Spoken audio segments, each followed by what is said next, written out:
Welcome to our first Dance Basics video.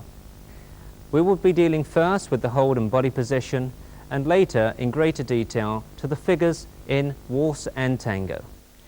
We are sure that many of the points we will make will be helpful not only to the beginner but also the competition dancer. However, before we start our teaching, please sit back and enjoy our ballroom demonstration.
In Stephen and Lindsey's hometown of Buckhurst Hill, Essex, is the internationally famous Super Dance Shoes. Buckhurst Hill is only 30 minutes from the centre of London by Central Line. Super Dance extends a warm welcome to visitors from around the world.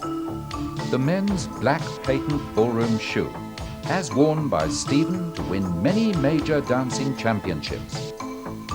The ladies' satin ballroom shoe, as worn by Lindsey, has sold over 1 million pairs.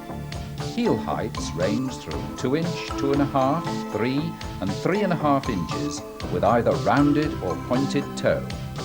A full range of dance shoes includes ladies' Latin sandal, junior shoe, ladies' wide fit and the ladies' sparkle, suitable for evening wear.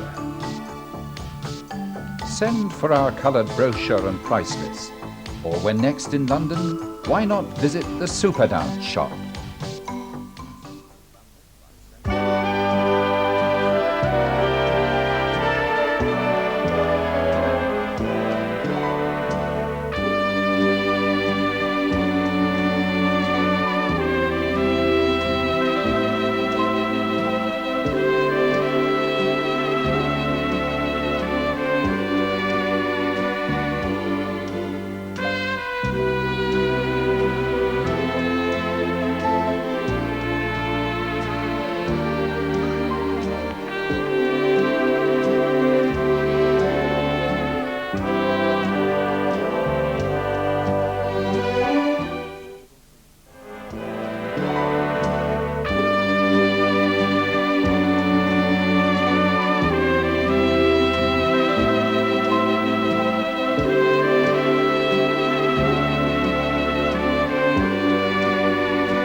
To reach a high standard of performance, great attention must be paid to the basic figures.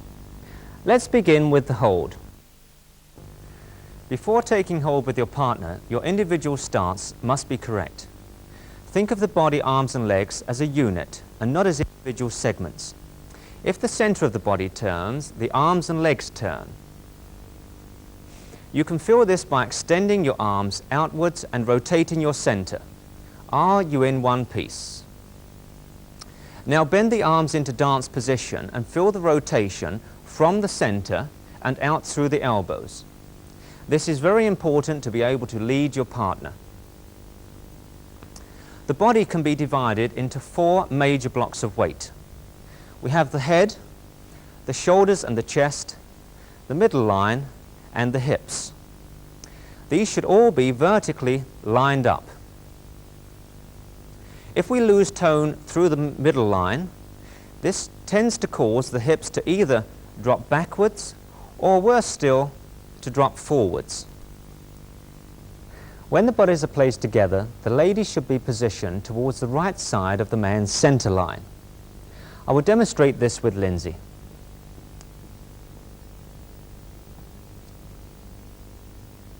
It is necessary for both the man and the lady to have a slight body turn to the right. A good guide is to have the center line turned towards the big toe of the right foot. This helps to create the top line and the poise.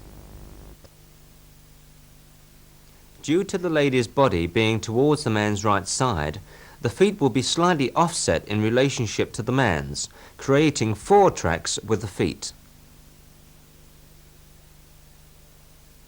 It's not very good if the center line squares up, i.e. dancing a little bit too square towards one another. We only have 2 tracks with the feet, and this restricts movement in the legs.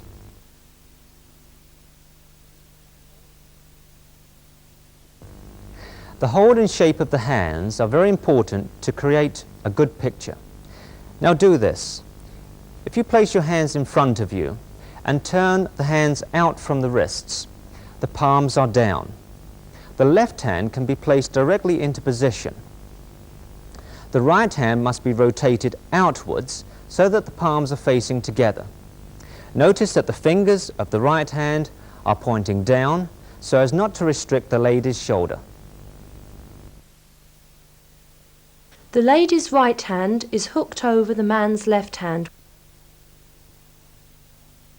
Take careful note of the line of the thumbs and how the palms are together with the fingers closed.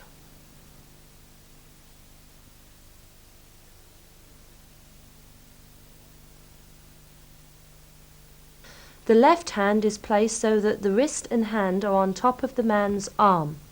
The thumb should form a straight line from the wrist on the inside of the man's arm, without gripping.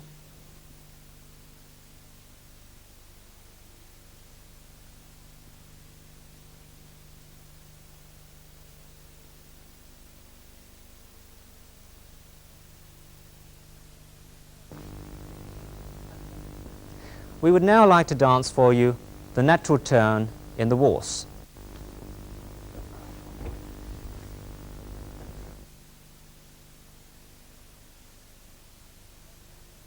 We would now like to dance for you the first 3 steps of the natural turn in waltz.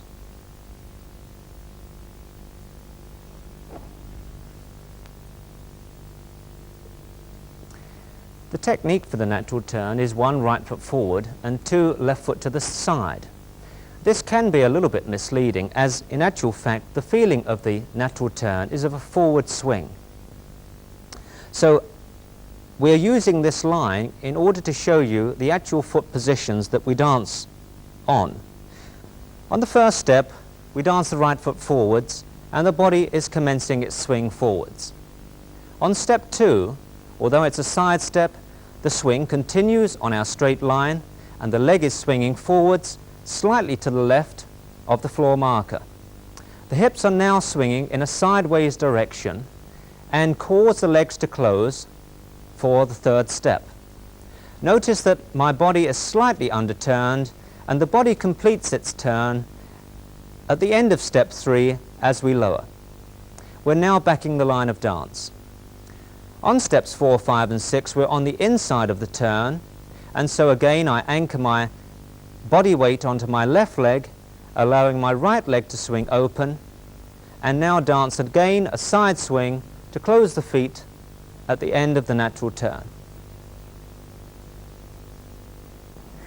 When dancing the natural turn as lady, she must always remember that she is on the inside of the turn and therefore must not step too large. The first thing to remember is that the left foot is the anchor. We stand on the left foot and point our right foot to the side. Notice how the foot is moving towards the line of dance and not strongly to the side, else this will stop the man from getting past you. On step 3, close the feet and ensure that the body weight stays forward. On steps 4, 5 and 6, the lady is now on the outside of turn, and notice how the swing follows the straight line.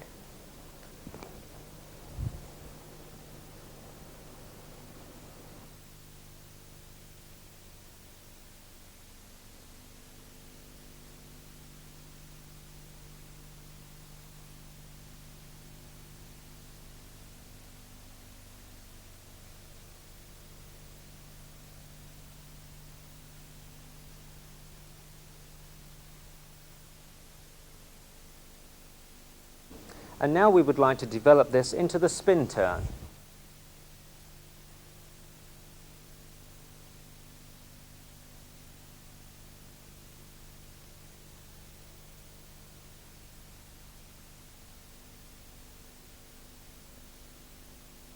The spin turn consists of a pivot, spin,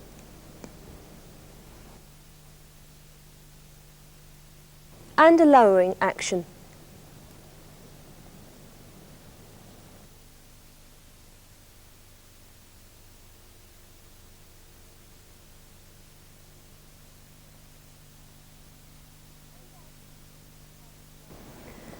When dancing the spin turn as lady, especially with an advanced dancer, we feel that we swing forward past our partner.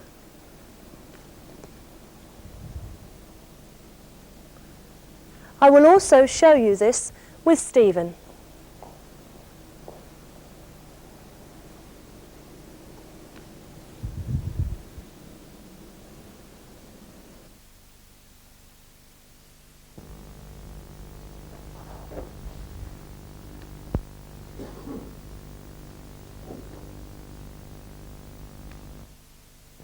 After the first 3 steps of the natural turn, we can dance the impetus turn.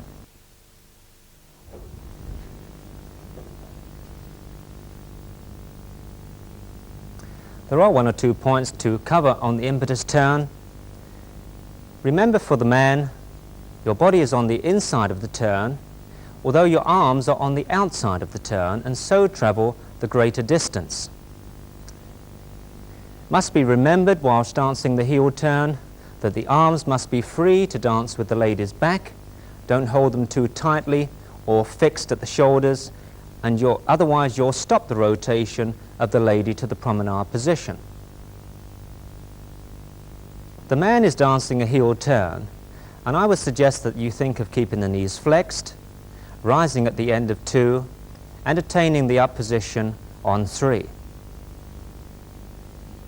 So keep the knees flexed whilst making the heel turn, rise at the end of 2, and attain the up position for step 3.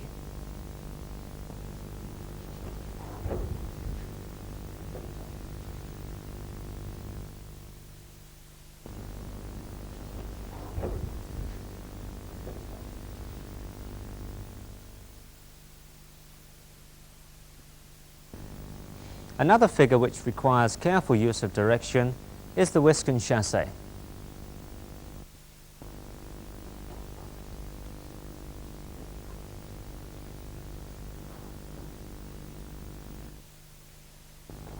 There are 1 or 2 important points for the man to remember when dancing the whisk and chassé. Quite often, the man does not lower the left heel when dancing the whisk. Of course, this is a very important technical point and gives him the stability and balance to move forwards into the chassé. When you're dancing the chassé, remember that as man, you should not make any turn. Quite a common mistake is for the man to turn his body to the left, and this creates too much turn for the lady. Generally, it always causes a little bit of sway to the left as the lady has too much turn to make. So the points once again: lower the left heel on the whisk, move forwards without making any turn for the man, dance the left foot to the side and slightly forwards, and no sway. Another very common mistake is that the 4th step must be taken on a toe and is sometimes taken on a heel. What I would suggest when dancing the chassé is to keep the knees soft on the first 3 steps, commencing to rise at the end of 1, continuing to rise on 2 and 3, and remaining in an up position on step 4. The 4th step is a very small step and should just feel as though it's tapped under the left shoulder. From the end of the whisk, we will dance into the chassé. This is quite an important figure for the lady. She will step forward and across in promenade position on step 1. Step to the side on step 2, making an 1/8 of a turn to the left. Notice how we are facing the floor marker. On step 3, we will make a further 1/8 of a turn to the left. However, the upper body will remain in position. The 4th step is dance side and slightly back, and control the lowering action at the end of 4.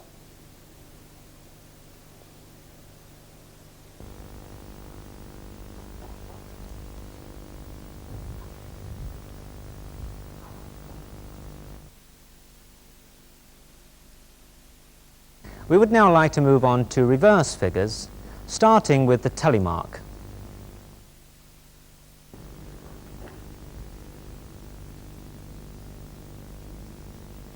And from a different angle,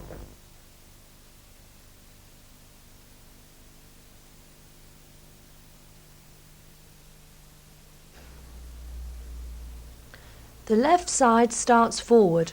Then notice how the right hip swings forwards and up, directing the right foot into position. Turn is now made on the right foot to end with left foot to side in promenade position.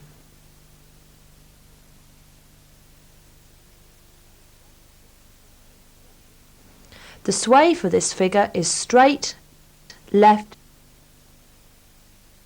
straight. The bad dancer moves forward with only the right side leading. This does not allow the man to make sway to the left on step 2 and often causes the left foot to lift slightly from the floor. The most common problems for the lady occur during the heel turn, where balance is often lost. When moving backwards onto the right foot, shape the foot inwards. Be aware of turning the legs and not pulling the left shoulder back, as this makes you heavy in the man's arms. At the end of the heel turn, your feet will be pointing to line of dance. However, your body must continue to turn to the left before you step into promenade position. Many ladies do not know what to do with their heads during the tally mark. The answer is nothing. The body should rotate under the head. A good method is to see an object over your left shoulder and dance the tally mark without losing sight of your object. You will feel your body rotating under your head.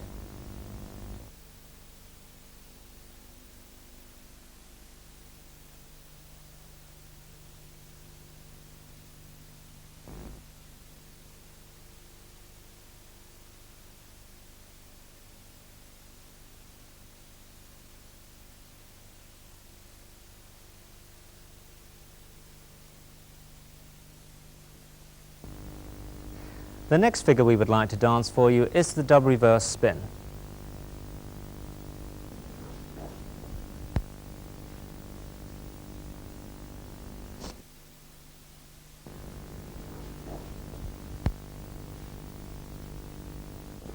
During this figure, the lady is dancing a heel turn, and I must be very careful not to move the lady out of balance.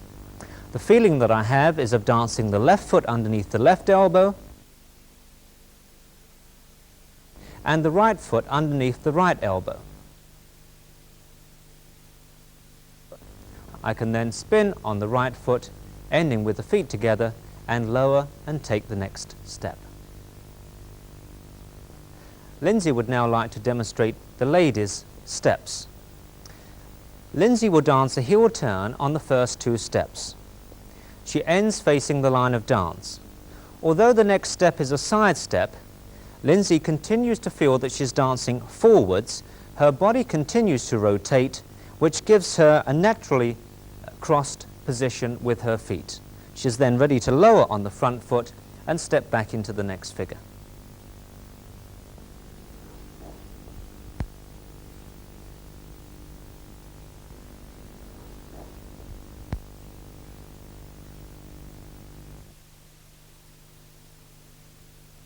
We'd now like to dance our last reverse figure in waltz, which is the weave from promenade position.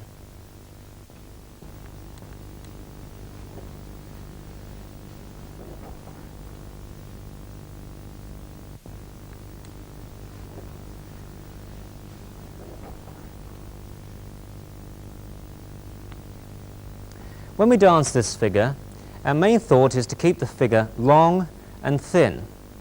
That really means that I try to underturn and to keep my body with my right side back and my left side maintained in a forward position.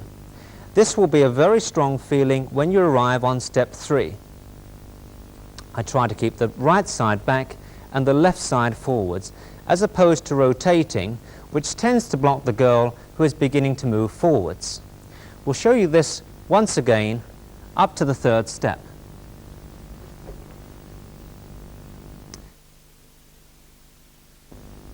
From this position, we feel that we have a center line between our feet.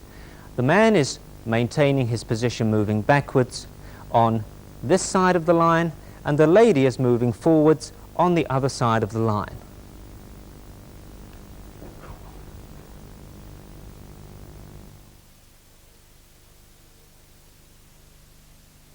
It's also possible to end this figure in a closed position, in which case the man will make more turn between steps 5 and 6, thus closing the lady.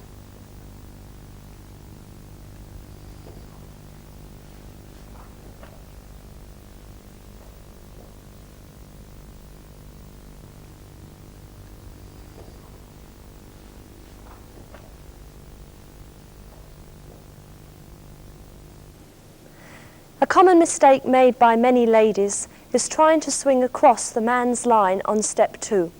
This should be avoided at all costs. Try to swing forward and not across the man, which we will now show. This is cutting across the man's line and has restricted his swing.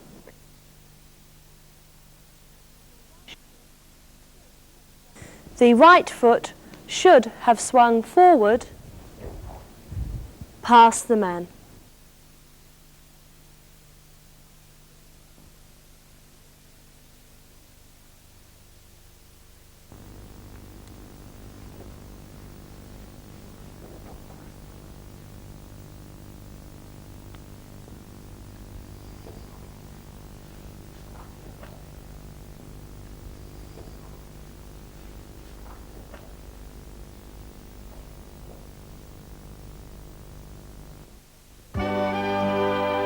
We will now dance those figures for you, which we put together in a short routine.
The hold in tango is adjusted in the following ways. The left hand is brought slightly further in towards the heads, creating a sharper left elbow line. The right arm is placed further round the lady's back and slightly lower. The lady holds underneath the man's right arm, the palm is facing downwards, the thumb open and the elbows are together. The body weight is felt over the whole foot, not over the ball of foot as in the other dances. The poise is still forward, not back. There is a feeling of kneeling but not sitting. The knees remain flexed but firm.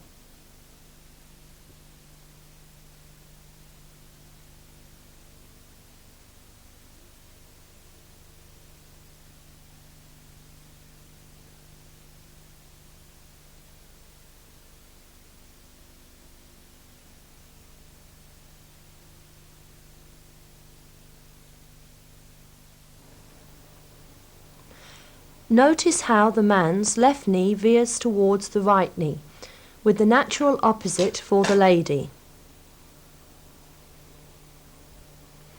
It is this action which causes the heel to be slightly released from the floor.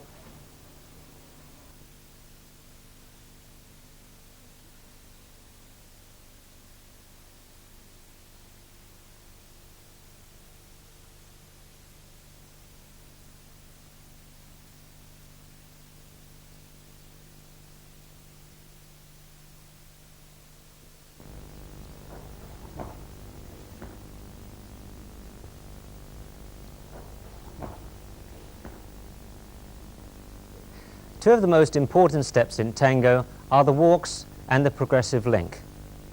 The walk should of course curve to the left, but the feeling is of dancing almost on a straight line. I can demonstrate this with the use of this marker.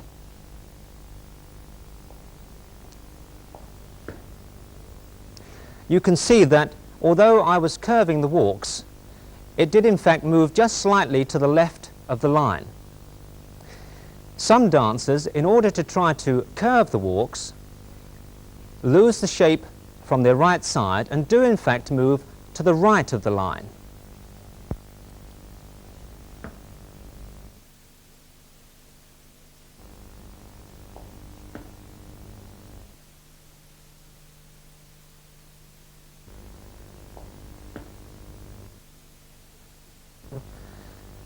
The thing to try for in the walks is to maintain the tone through the right side, and although we are curving, is to try to dance both sides forwards instead of just the one side.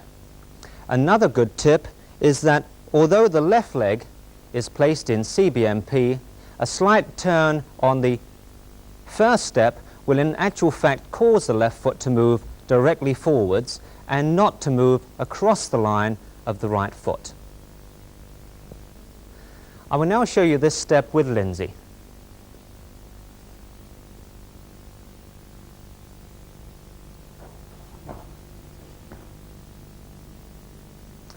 One last point. I try to dance through Lindsey's right side, and a very good tip is to imagine a window over the lady's right arm and to try to stay through your own window.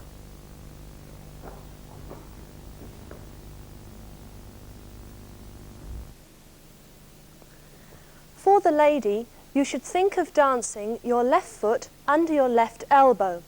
This will allow the man to step freely between your feet.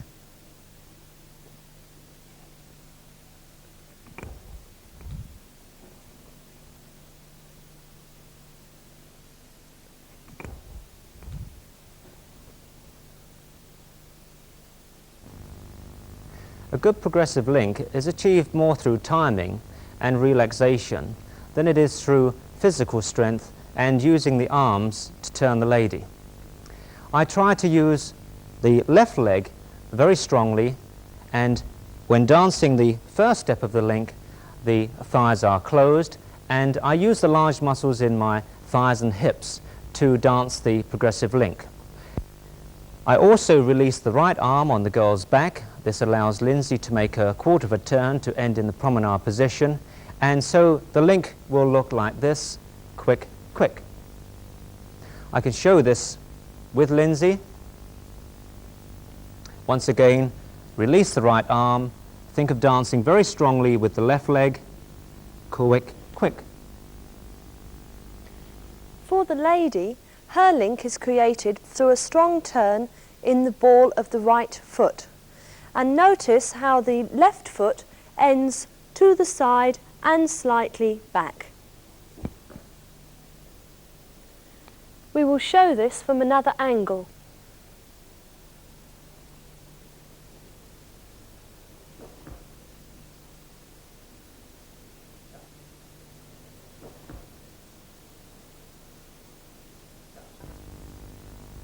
We would now like to show you the walks, the progressive link, and following with a closed promenade. I will also count the timing. Slow, slow, quick, quick, slow, quick, quick, slow. One or two important points when dancing these figures is to ensure that the lady's position in the promenade is with the lady's body behind the man's right hip. Otherwise you have problems if the hip is too far in front of the body in getting the inside legs through on the promenade position. Another important thing for both man and lady is that when you take the first step of the promenade, the direction of the toe must be pointing on a diagonal to wall alignment.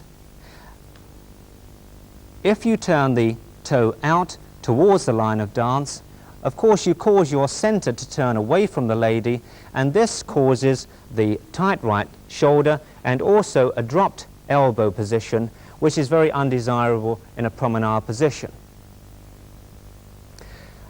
A very good thing to remember for man and lady is that the lady turns back between steps 2 and 3 on the promenade, and there is no turn on 4.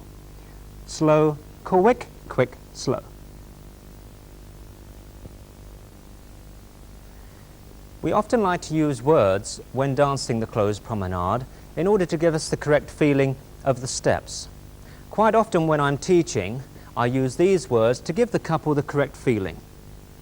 Walk, flick, stop, close.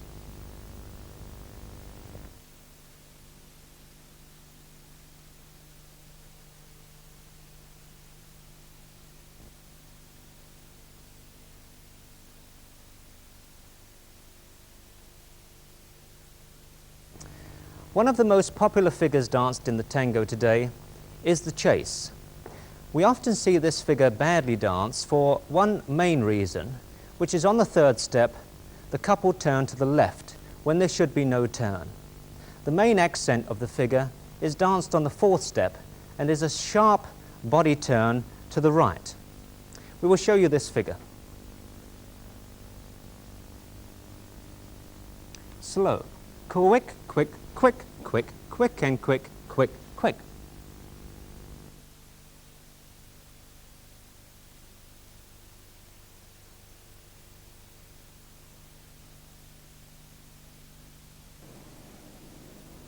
We would now like to dance for you the fall-away reverse pivot into the syncopated reverse turn ended in promenade position.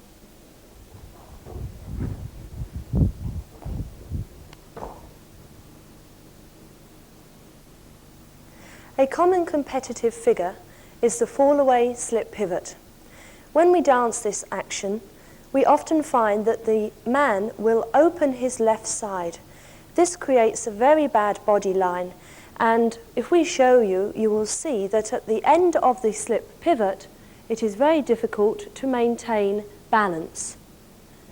The man is now opening his left side much too early, and on the end of the slip pivot, you will see we are now out of balance. What should happen is for the man to dance his right side back. This will invite me to slip my left foot forward between his feet.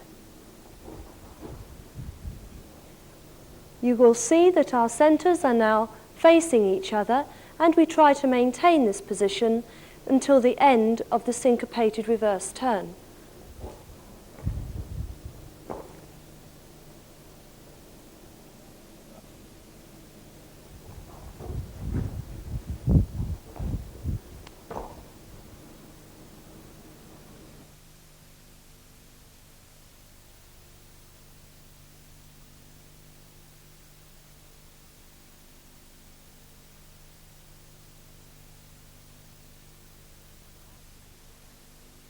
The last figure we will dance for you is the 5-step.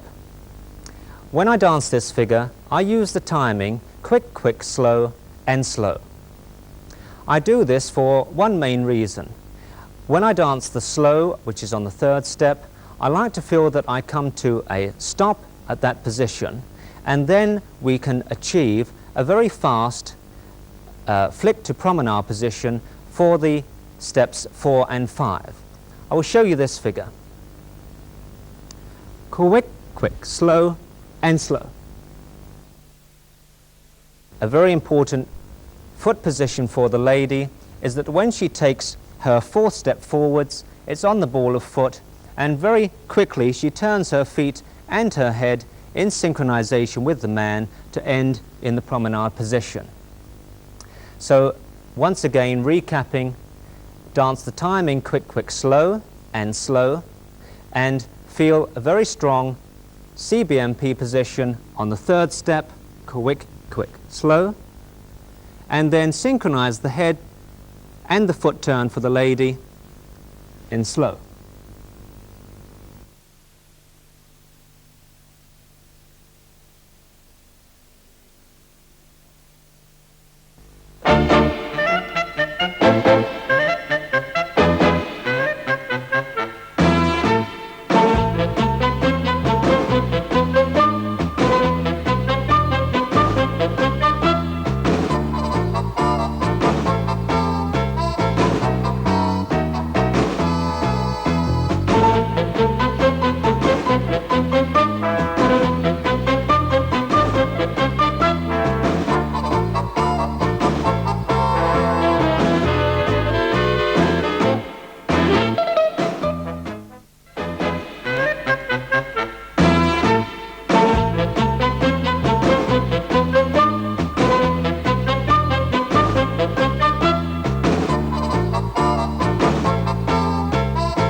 We hope you've enjoyed our first Dance Basics video cassette recording as much as we've enjoyed making it for you.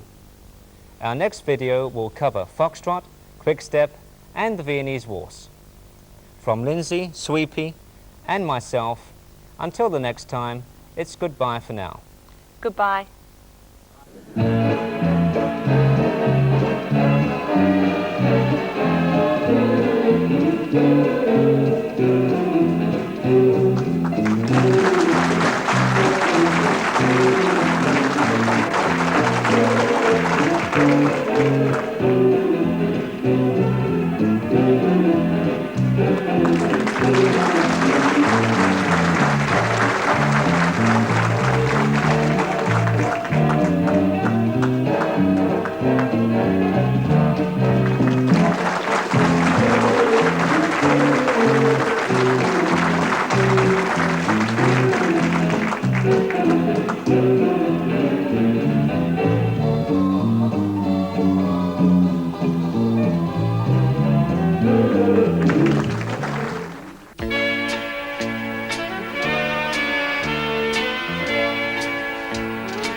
Welcome to our second video, Dance Basics 2. In this video we will be giving detailed descriptions of the basic figures in Foxtrot, Quickstep and Viennese Waltz. We have found from experience that there are a number of problems which are common to many dancers. We will try to give advice on how to improve these problems with additional information on styling, technique and quality of movement.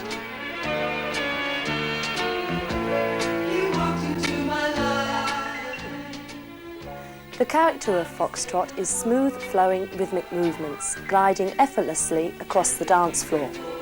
A good Foxtrot will therefore contain many basic figures, the most popular being feather step, three-step, reverse and natural turns, reverse and natural weaves, and of course, reverse waves. We have put together 3 routines for you. The first is a 16-bar routine based purely on basic Foxtrot figures. This would be suitable for a novice standard.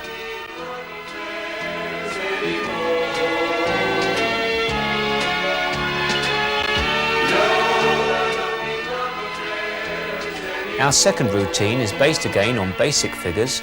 We're now introducing syncopated rhythms, and this is another 16-bar routine which would be good for intermediate grade.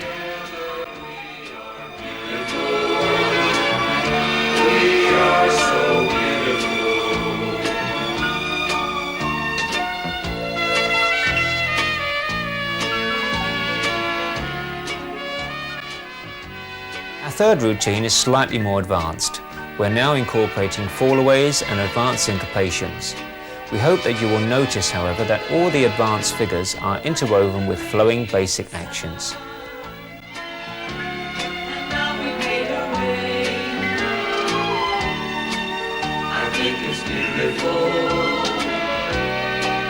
It's really beautiful.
Before we show you the basic figures in the foxtrot, we would like to explain one or two principles which we feel will be of help to your dancing.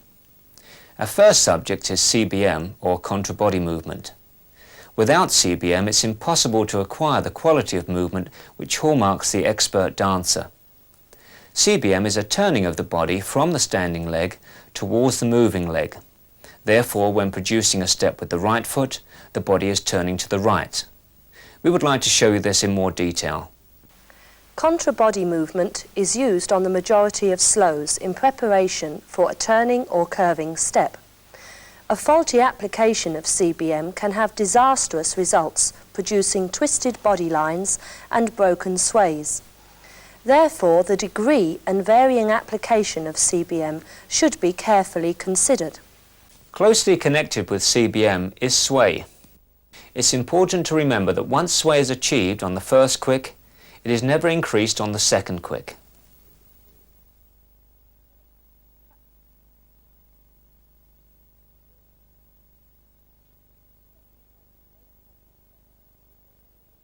The second problem most common to foxtrot concerns the ladies.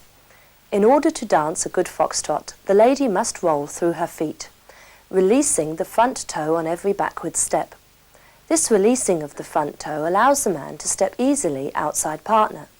Therefore, you will appreciate how important this action is. Now let's go into greater detail. Swing the left foot back from the hips, allowing the weight to roll over the right heel.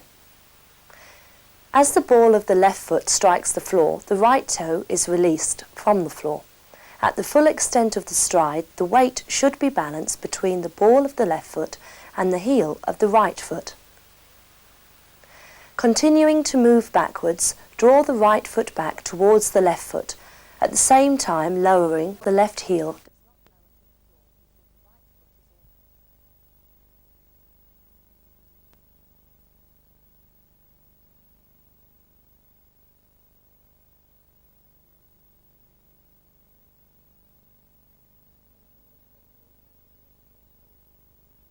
One of the most frustrating experiences in ballroom dancing is the inability of potentially good dancers to stay in time with the music. The vast majority of lapses in timing occur from the quick to the slow. Therefore, do not fall into the trap of dancing the body weight too far forward on the quicks, as this will make it even more difficult to control the entry into the slow. Always feel that your body weight is hanging down your back.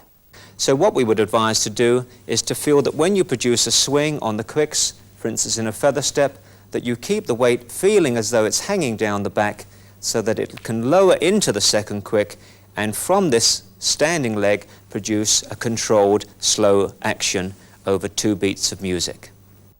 Divide your legs on the slow and thrust out of the standing leg, feeling a smooth transfer of weight from foot to foot. Count this action slow and. Now you can swing onto the first quick and drift onto the second quick, and then be in a balanced position to lower through the second quick into the slow. Always remember to measure your slows and swing the first quick, then drift the second quick. The quick before the slow becomes the standing leg of the slow. The feather finish is 3 steps, a forward step, a side step and a backward step. However, these 3 seemingly simple steps cause so many problems.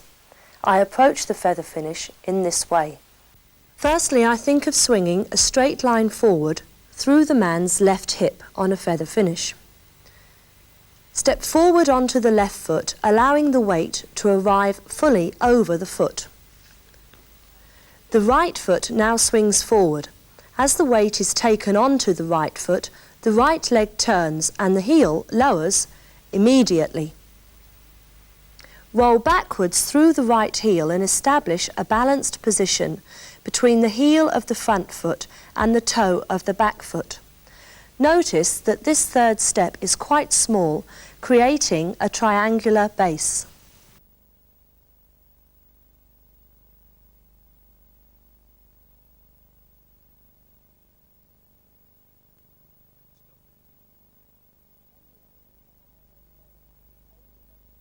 Many ladies allow their shoulders to over-rotate, which pulls the man forward. I only try to turn the lower body. We would now like to go over some of these basic figures in more detail. We're going to start with the feather step. When we dance the feather step, we try not to show an exaggeration of rise and fall. My thoughts on dancing these 3 forward steps are of dancing forwards rather than down and up. It's very important to feel that the shoulder weight lowers rather than bending or collapsing into the legs and dancing forwards and forwards again onto the quicks. The lady is only allowed to produce body rise, so therefore she must keep the front heel in contact with the floor throughout the figure.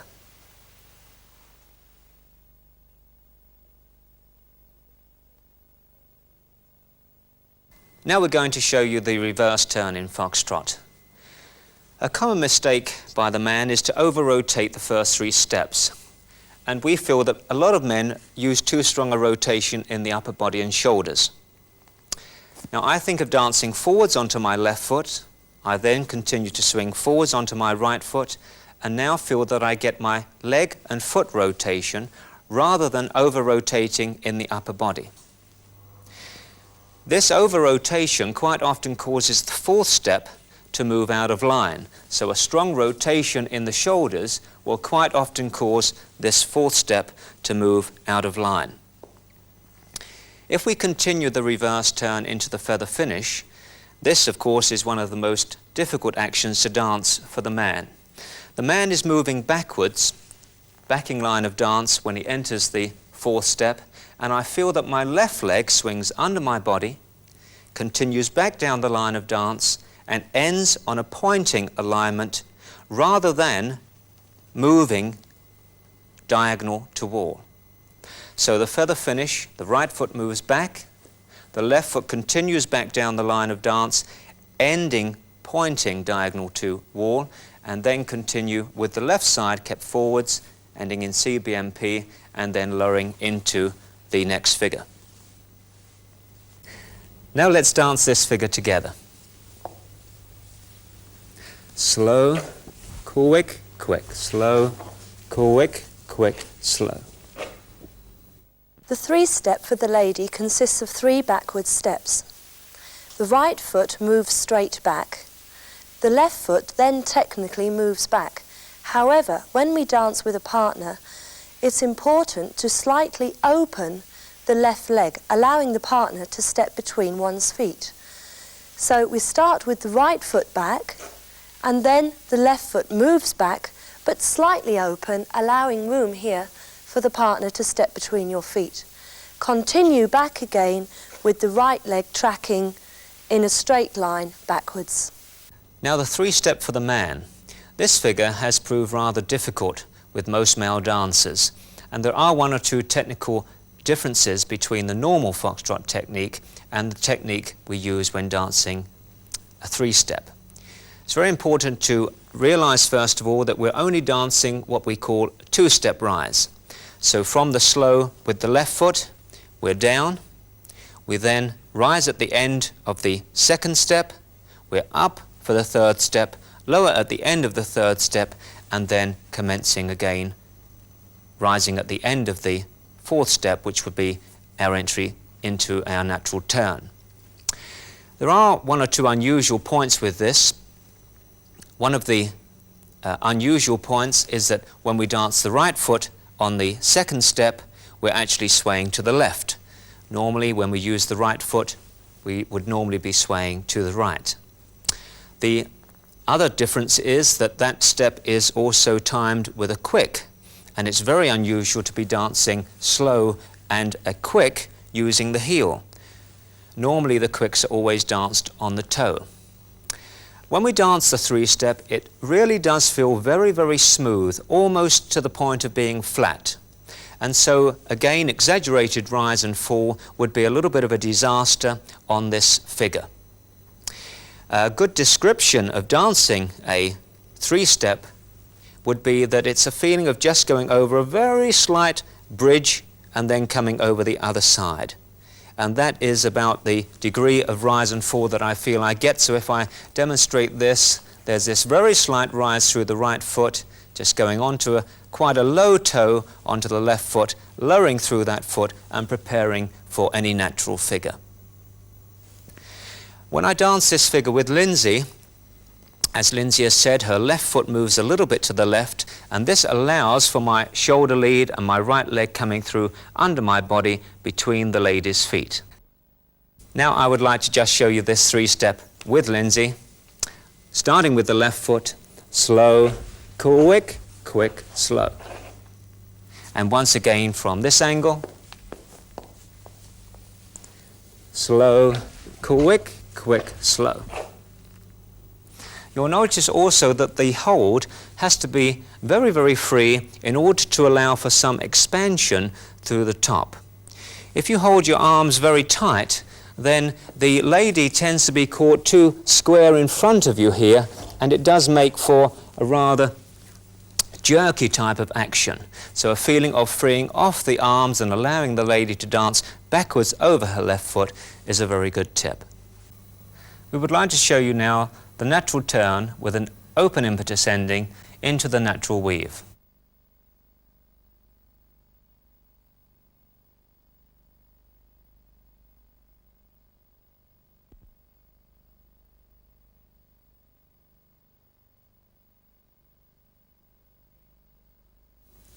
And we'll do it again from this side.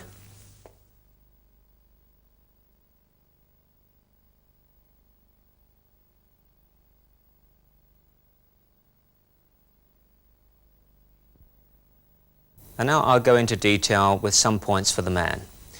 When we commence the natural turn, we commence the turn off of the left leg and dance forwards onto the right leg using CBM. I then coordinate the left side of my body, swinging forwards onto my left foot, making the turn and stepping back with the right foot, now back in the line of dance. From this position, I get a strong backward action into the open impetus ending, remaining down, rising at the end of the heel turn, and stepping into promenade position. We're then in a position to dance the natural weave. The amount of turn for the man is 3/8 between the first or over the first 3 steps. So from the promenade position, we commence a turn on the first step. We make just under 3/8 of a turn between the first and second step. And now I get a very small foot swivel through my left foot, which is very important to complete the turn and allow my right side to move backwards. I continue the right side backwards, ending with a feather finish, ready to dance into a 3-step or any reverse figure. The natural turn for the lady is very similar to the reverse turn. However, there is one big difference, and that is that when stepping back on the left foot, again allow the foot to open slightly in order that the man may step between your feet. We dance the natural turn, dancing a heel turn, and continue forward onto the left foot. From here I can swing forward into my impetus turn, making sure that I maintain a strong left side, which will bring me into promenade position easier. The main thing on the natural weave is that the man is turning around the lady. One of the biggest problems I find in teaching is that many ladies allow their right foot to track rightwards on the second step of the natural weave. This impedes the man's progress tremendously. So ladies, please aim your right thigh towards the man's right thigh. I will demonstrate this on my own first of all. Here is our first promenade. The man is now turning around the lady, and this right foot must move forward between your partner's feet. It should not be allowed to veer rightwards. So I would move forward between his feet. The weave is of course on the toes, only lowering the heel on the feather finish action. If I can just do that with Stephen from the natural weave. The man is turning around the lady, step between his feet, lowering the heel on the feather finish action. And now we'd like to show you one of the most popular of the basic foxtrot figures, the reverse wave. We're going to show you this in a little bit more of a competitive form, continuing with a back feather and then a further reverse wave. So we'll dance this for you. First the reverse wave, continuing with the back feather and a second reverse wave.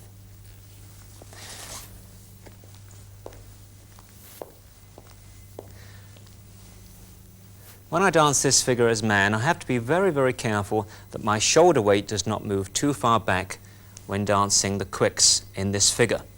So if I take it from the first 3 steps, at this point in time, I'm thinking of a very strong left foot, controlling the weight moving backwards and trying to maintain my shoulder weight forwards to the front foot. I then continue back into my wave, again maintaining the shoulder weight forwards and using very strong toes to control that weight moving backwards. Again into the feather, there's the toes, the shoulder weight remaining forwards over the front foot and continuing into the last wave. We're also making an 1/8 of a turn between the 4th and the 6th steps. And although sometimes we have to overturn slightly to go around a corner or avoid another couple on the floor, it's very important that we don't take the left side too far away from the lady. So I'll show you this point once again. From the 4th step, we're making approximately an eighth of a turn, making sure that the left side doesn't move too far back, which will pull the lady across the centre of my body. And now Lindsey has 1 or 2 points for the ladies. Firstly, the footwork for ladies is very, very unusual. If we dance this figure, the lady will dance her heel turn slow, quick, quick. She will now dance 2 heels in a row. So we dance heel, heel, toe, toe, heel. That is the same as a man's 3-step. From here, the lady will continue forward, dancing heel, toe, toe, to end outside partner. And as you see, at this point, most ladies prefer to turn their heads. We now continue with another heel, heel, toe, toe, heel. And now we move on to the reverse weave from promenade position. A very common problem we find with the man is when he takes his left foot forwards on the 2nd step, that it tends to ronde out instead of tracking straight through under his body. Now this we generally find is because the man is actually too fast when dancing this figure with his legs and not realizing that the lady is of course on the outside of the turn. So my thoughts from the promenade position are actually to allow Lindsey to dance onto her right foot and turn before I place my left foot. If you watch this when we dance it to the correct speed, you'll see that I allow Lindsey to move across my line and to place her right foot.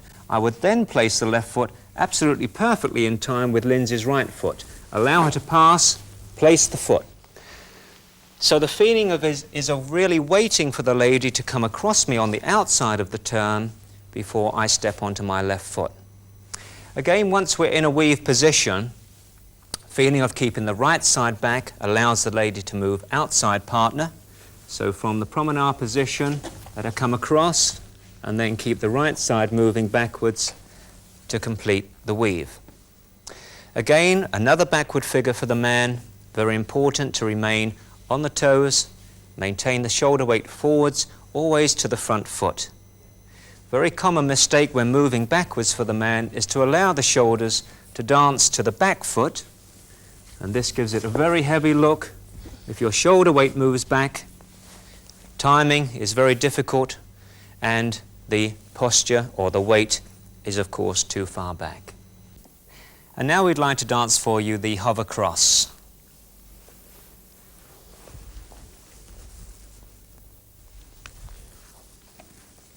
And from the other direction.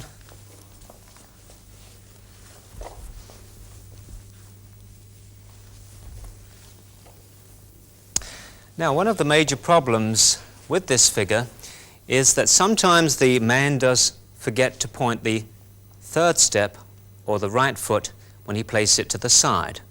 So very important, we dance forwards on the right foot, side on the left foot, we continue turning and make sure that the right foot is placed to the side in a pointing alignment. This allows the left foot to swing easily in CBMP, but make sure that the left side doesn't over-rotate as you move the left foot forwards. When this is done incorrectly and the right foot sometimes is placed a little bit in a blocking position, it's then very difficult to actually put the left foot in position without creating a little bit of an uncomfortable position. And always remembering not to over-rotate this left side. For the lady, she's going to make a heel turn at the beginning, making 3/8 of a turn to the right. From here, she must continue to turn on her right foot a further 1/4 of a turn. This is very important to align the step correctly. I make a further 1/4 between 2 and 3. Now from here we can dance a hover cross action, transferring the weight from foot to foot. And ladies, please do not allow your shoulders to over-rotate when dancing the outside partner steps of the hover cross. Over the past 20 or so years, the quick step has become a very fast-moving dance, with many running, skipping and hopping actions. Unfortunately, this has reduced the possibility to show changes in timing, and the quick and quick, quick, quick rhythm has predominated many figures. In its basic form, the quick step is a popular dance, relying on some standard figures which are a pleasure to dance, although rarely shown in their basic form by today's top couples. It's important for the development of most couples to practice and dance these figures before progressing to skip-type actions. We advise you to learn and practice the following routine, which we will now demonstrate for you.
There are two different types of rise used in a quick step.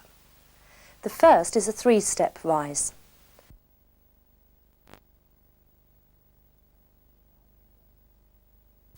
Rise at the end of 1, up on 2, up on 3, lower at the end of 3. This type of rise is used during a natural turn. The second type of rise is a four-step rise. This type of rise is used during chassé and lock steps.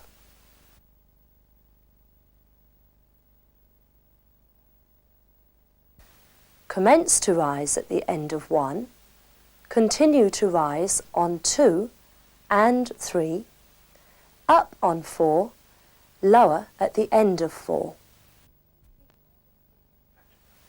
We call this four-step rise a graduated rise. It gives the body its balance point from which to swing the body into the next group of steps.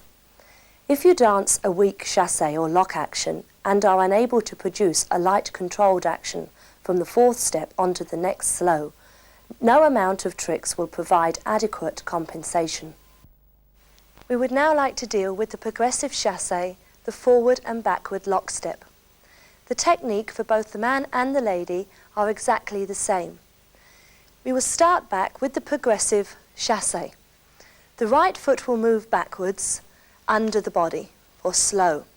From here we continue into the chassé action and dance side close. Now, although we are on our toes here, we still have some flexibility left in the ankles, which will allow us to press up from the right foot to arrive in a balanced position on the left foot. From this point we are able to control the lowering action, ready to dance a slow. We continue into the forward lock step, rising at the end of the first step and continuing to rise on the second step, crossing behind and being up on the fourth step. Again, from here we are able to lower slowly, controlling the action. If we change legs and continue back with the lock step, with a backward lock step, we will start back on the left foot, continue back on the right foot. At this point the lady will release her toe and loosely lock the ankles. From here we continue to rise to end in an elevated position on the fourth step. Again, here we can lower and keep the body weight forward, ready to dance back into the next slow. You may have noticed that when the man moves backwards, dancing a back lock, I have to keep my body weight forwards, and therefore the footwork with the left foot back is that the heel releases, so the footwork is toe, heel, toe, and then I can take the toe back in contact with the floor. As Lindsey said, the lady would actually dance that left foot back, toe, heel, and move the left foot back with the heel in contact with the floor. Also remember that in any locking action, the legs always loosely cross. We do not try to tightly close the ankles, as this impedes our movement forward.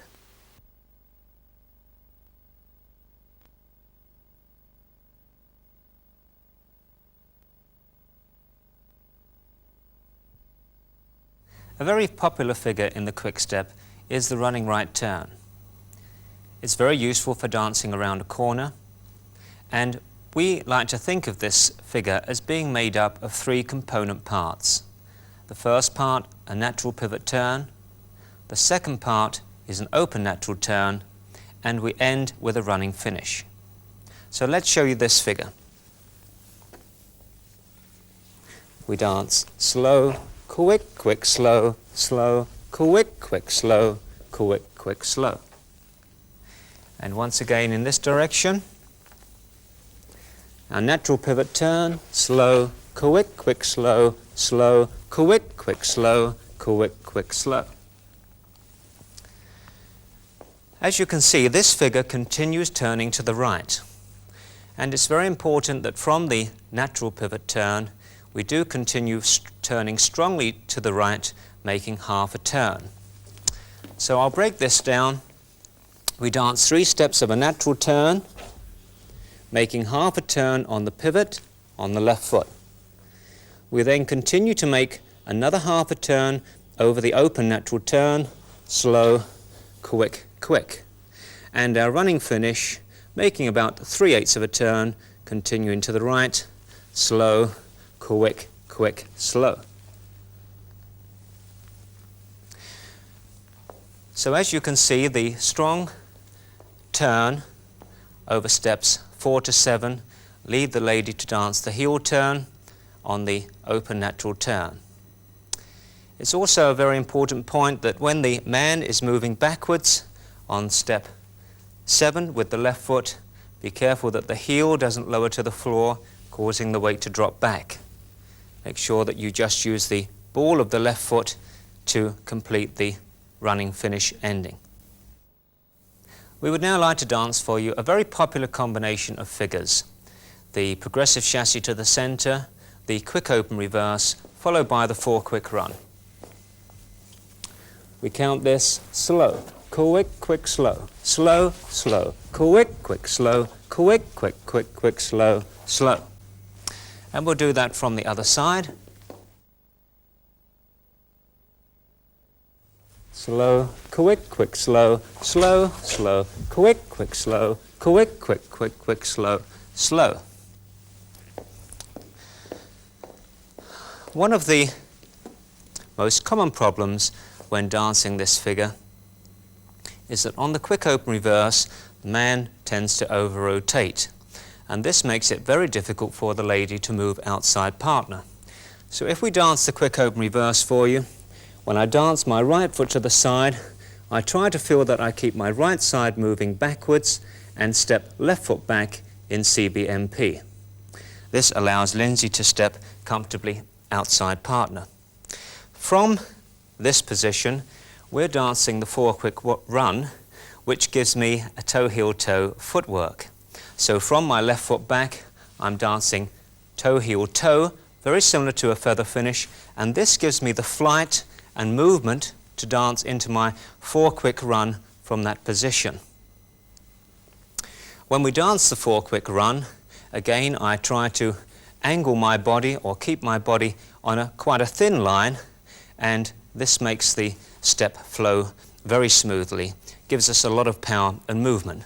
So if we dance it for you once again, remembering to keep the right side moving back down the line of dance on the quick open reverse, here, toe, heel, toe, and into the 4 quick run.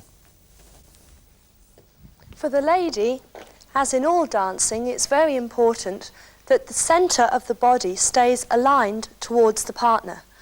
So when I've danced the progressive chassé, I feel that the lower half of the body is turning more than the shoulders, so the feet and legs are making the rotation. From here we swing the shoulder weight down and dance into the quick open reverse. Now my right foot is in front of my left foot in CBMP. Many ladies and gentlemen make the mistake of crossing the feet. This leads to many problems, so we suggest that you think as the gentleman should take a backward action and that the ladies think of moving forward onto the right foot. From here, we're using the feet quite strongly to produce the 4 quick run. Quick, quick, quick, quick, slow. And now we'd like to dance for you a very popular figure, the V6. Now the V6 is very important to learn because it does contain 4-step and a 3-step rise. We showed you this in one of our routines, and we would like to dance it for you again now, using the spin turn as an entry and ending with a very popular ending, the forward lock. So let's show you this and count the timing. We're dancing our spin turn slow, quick, quick, slow, slow, slow, quick, quick, slow, slow, quick, quick, slow, quick, quick, slow. And we'll show you that again from the other direction. Our spin turn first, slow, quick, quick, slow, into the V6, quick, quick, slow, slow, quick, quick, slow, and ended with the forward lock. Now again, when we dance the V6, it's very important for the man to dance his right side back to allow the lady to swing forwards into the lock step of the V6. One of the things that I think of at this point is to make sure that my center line doesn't get in front of the lady. So a very common problem is again for the man to over-rotate and the lady starts to get too square in front of his body.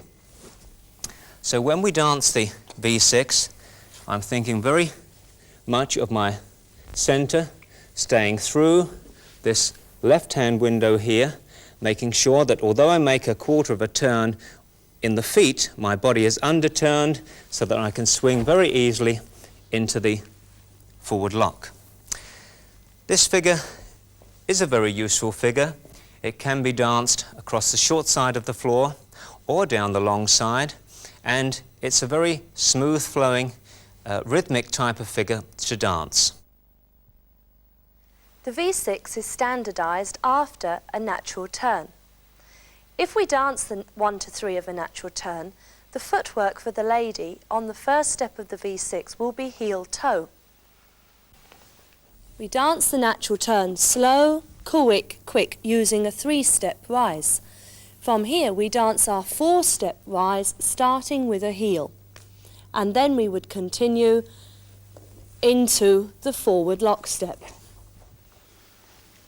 If we dance the spin turn before the V6, then the lady will dance a toe into her V6.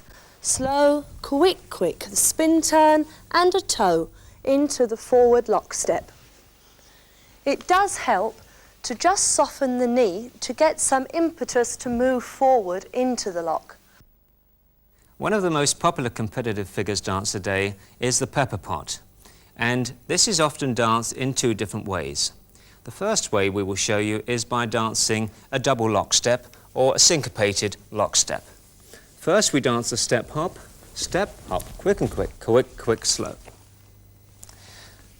The second way we can dance this figure is to dance step hop followed by a chassé and then a lock step. So we would dance step, hop, chassé and lock step. Now it's important to remember whenever you dance a step hop that you must bring the weight back down on the hopping leg. So if we take off from a step, hop, make sure that the weight lands back on the same foot. There are also two ways of dancing this step hop with regard to the footwork. Quite often from a promenade position or from a strong feeling of rise, I feel that it's a rather heavy action if I dance onto the heel. It makes the figure feel a little bit slow on its takeoff, so much better to use the ball of the foot, which gives me a much stronger platform to step hop from. So quite often you will see dancers from a promenade position, whilst moving very quickly, prefer to use the ball of the foot to dance these step hop actions. One other point that you should notice, particularly of course the ladies, they are turning back to a closed position, and this is achieved on the step hop. So if we start this figure from a promenade position, Lindsey is turning back over the step hop, quick and quick, quick, quick, slow. We come now to the last dance, the Viennese Waltz. In this dance there are several major changes due mainly to the speed of the music. Although the technical description of the rise and fall is similar to the English waltz, the dance is much flatter. Another important point to remember is that Viennese Waltz is a step and swing dance. The majority of top-class performers are working to produce a lateral swing and not towards strong rotation.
Understanding the technique in Viennese Waltz is vital.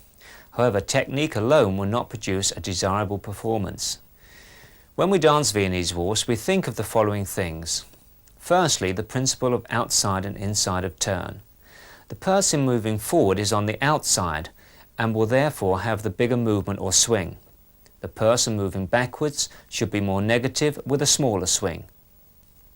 We do not think of rotating, but try to achieve a greater swing by swinging in a straight line between steps 1 and 2 and 4 and 5. We feel we are therefore accenting beats 2 and 5 musically. We never try to accent beats 1 and 4, as this gives a heavy look to the dance. Turning around the short sides of the room can cause problems. Natural turns are obviously easier than reverse turns. However, both natural and reverse turns can be approached in the same way. Always spot the centre of the room or wall when the feet are closing. Do not over-rotate. Where possible, you should be either backing or facing diagonal to wall or diagonal to centre on steps 3 and 6. Regarding the change steps, never try to dance a change step when entering a corner. Only use the change steps when leaving a corner or when dancing down the long side of the room. The fleckerel is a most difficult figure and should only be attempted by advanced dancers. Our thoughts when dancing the fleckerel are to centre the bodies, to maintain the shoulders towards the centre of the turn, and to allow the feet and legs to dance outwards around this centre.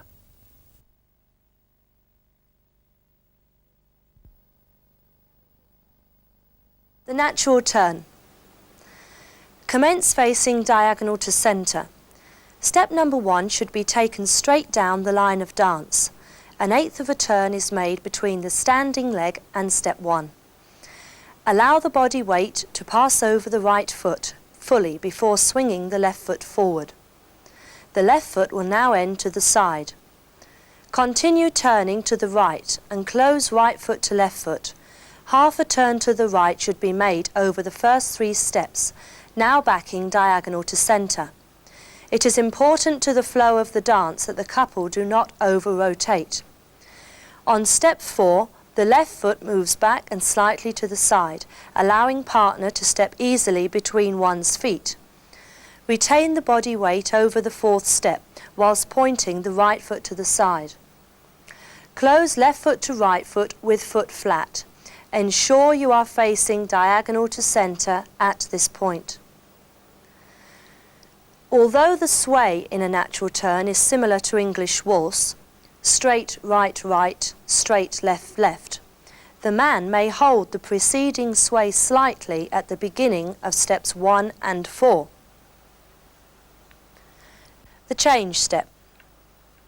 Natural and reverse figures are linked together by the change step, which can be danced either forward or backwards. A change step consists of 2 forward steps and a closing step.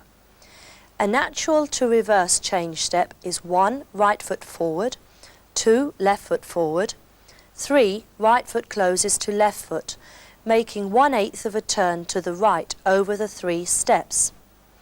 This turn is quite natural due to the momentum of the body and should not be exaggerated. A reverse to natural change step is the exact opposite. The reverse turn. Step number 1 is facing the line of dance. The second step swings down line of dance, ending to side and slightly back. Continue turning to the left and cross left foot in front of right foot. The front foot should now be flat. Step 4 moves back and slightly to the side. Step 5 is left foot to side, again a pointing alignment. Close right foot to left foot on step 6 with the foot flat. End facing line of dance. Quite often the Viennese waltz is misunderstood by couples thinking that this is a very strong rotary dance. In actual fact, we feel that the swing in Viennese waltz is lateral swing or side swing, and this gives the dance its quality of movement. Many couples do work towards this strong rotation. I'll try to demonstrate this for you. This is working towards over-rotation, and it doesn't give the dance its flowing, swinging action. So if I dance that once again, my thoughts are of swinging an imaginary weight down the line of dance and not of rotation. I then step back across the line of dance to allow Lindsey to dance her strong forward swing. One or 2 other problems that are incurred by inexperienced dancers is the lack of ability to turn the corners. Now, in natural turns, of course, it's much easier and the turn is actually under-rotated. But there are problems with the reverse turn, which, of course, has to be over-rotated. My thoughts when I dance a reverse turn, especially when coming around the short side of the floor, is the feeling of always dancing or spotting towards the center of the floor. If I can show you this, here I'm thinking of dancing around a central part of the floor and actually I can get quite a strong over rotation. Could I show you that with Lindsey? I think of the center of the room and keep my weight moving towards the center, keeping the turn going. And therefore it should be possible to negotiate even the tightest bend. It's also very important to maintain the power of the movement. If you tend to take the steps smaller and smaller with less and less power, it actually makes it more difficult to turn the corner. So try not to decrease the size of the steps or decrease the power of the swing. Now we would like to continue by dancing the fleckerel. We will also dance a kondracek from the reverse fleckerel to change from the reverse into the natural. So let's dance this very difficult figure for you. We will commence by dancing the reverse turn. Our thoughts when dancing the fleckerel are that we don't want to be too much offset with our bodies, as this would make the rotation more and more difficult.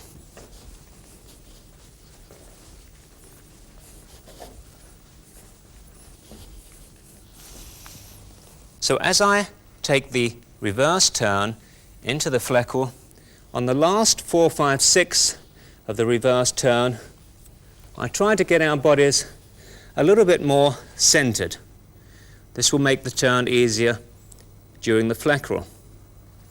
The other thing that we try to do is to make sure that our shoulder weight is always dancing forwards and not backwards, as this throws the feet and legs forwards, and quite often inexperienced couples find that they're treading on their partner's feet. So when we're dancing the fleckerel, keep the bodies nicely centered, the shoulder weight forwards, allowing the feet and legs to move out very slightly, and this makes for an easier turn. Another important point, especially when I'm dancing the reverse fleckerel, is to keep my right side very long in the rotation. It's very easy for a less experienced dancer to drop the right side, and this creates a very difficult turn. After dancing the kondracek, we can of course dance the natural fleckerel. And there is a very important technical point here. The fourth step for the man and lady is dance with a heel. Now again, some people find that this is rather unusual footwork, but it feels quite natural actually. So from the kondracek we dance 1, 2, 3, 4. And it's quite natural for that heel to come around and be in contact with the floor. Now as we have said that this is a very difficult dance, and of course the fleckerel is probably the most difficult figure. It does consist of 2 complete turns over the 6 steps of the reverse and the natural fleckerel. And of course this should only be attempted by very advanced dancers. We hope you have enjoyed this Dance Basics video. From Stephen, myself, and of course Sweepy. Happy dancing and goodbye. Goodbye.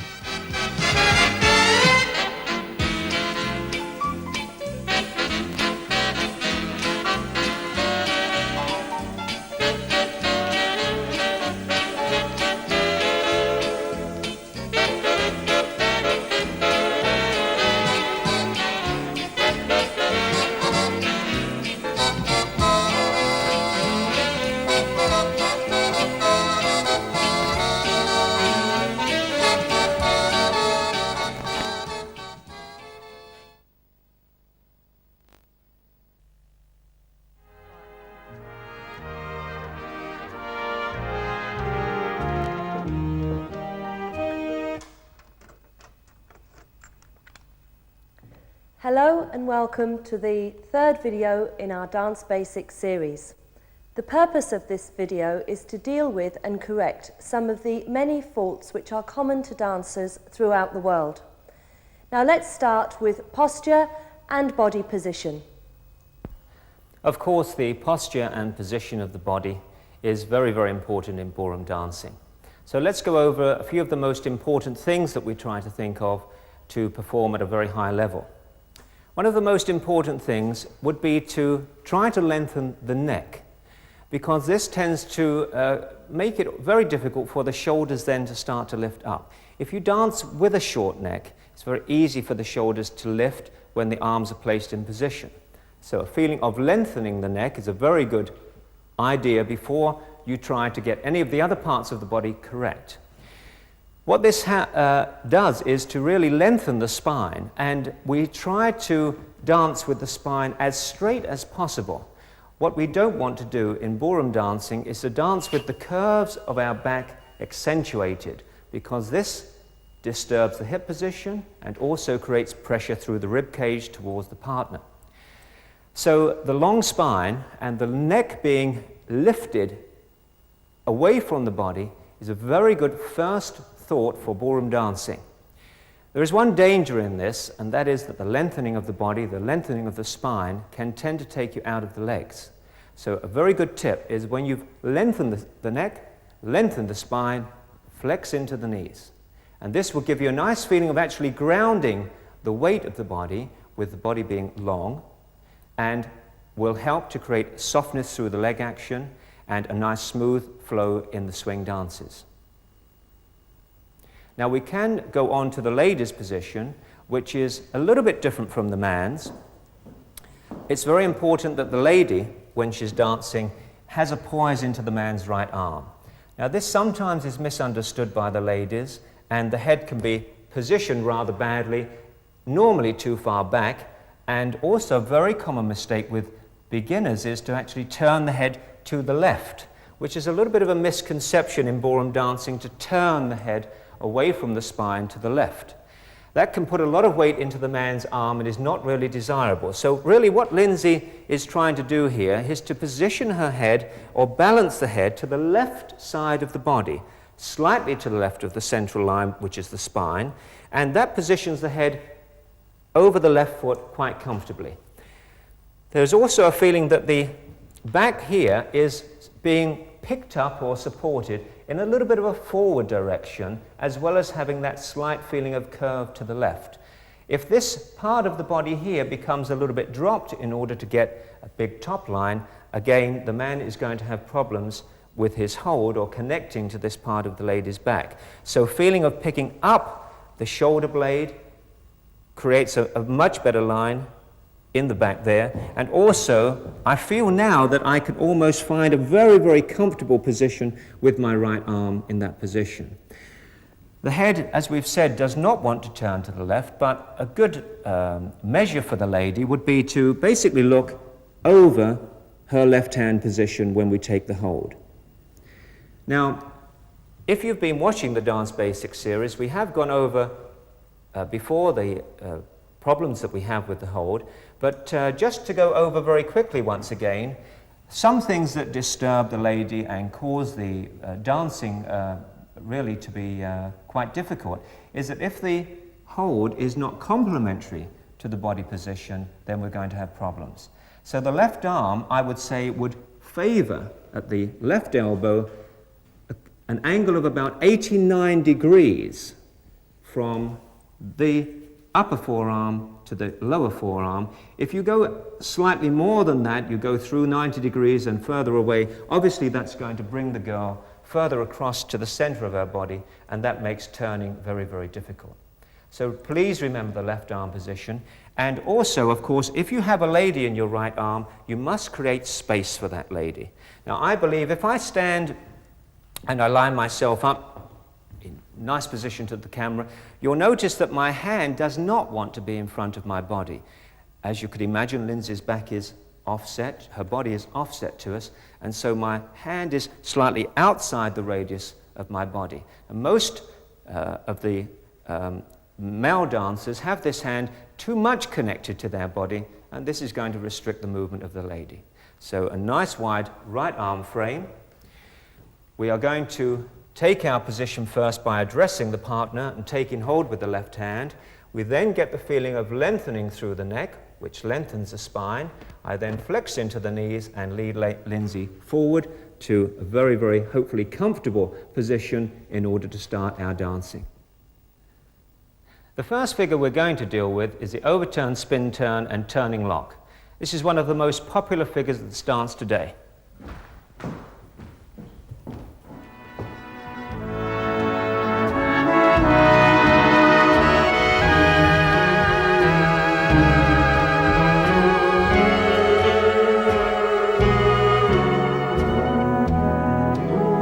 Now, we have several common mistakes with this figure, and it really can start from the end of the spin turn.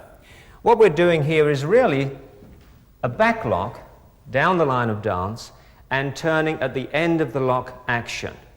A very common mistake is that the lock is turned too much, and that tends to direct the girl's weight too far around us and makes the entry to the promenade position very difficult. So if we can show you a little bit the mistake from the spin turn, the lock step is actually rotated too far and makes the entry to promenade very difficult. So what we should be thinking of is to dance a lock step with a backing line of dance feeling, ending with the right foot pointing diagonal to center between the partner's feet, ready to move forwards into promenade position, diagonal to center. Now, it's very important also that the lady has very much of a forward action, similar to an impetus turn or the spin turn, onto her left foot, and then we can step between her feet, and the entry to the promenade should be very simple. So once again, Lindsey's part now, we dance from the spin turn. I am quite small now, being on the inside of the turn. Lindsey is feeling that she's taking 3 steps forward, left, cross behind on the right, again left foot forward. I step between the partner's feet and continue forward into promenade position. Stephen has just arrived in promenade position. So let's discuss what is promenade position. The first thing is there are 2 types of promenade. One with the feet closed, where the man will rotate his upper torso to the right, allowing the arms to circle around the body to end in the promenade position. At this point, he will have allowed freedom for his lady to end behind his right hip while still in front of his body. So you can see I'm behind the man's hip, but still in advance of the man's body. The other type of promenade is from a moving action, where the man steps forward between the lady's feet and again rotates his upper body to the right. But please notice how the feet and the legs stay very firmly rooted to the floor and are not allowed to swivel.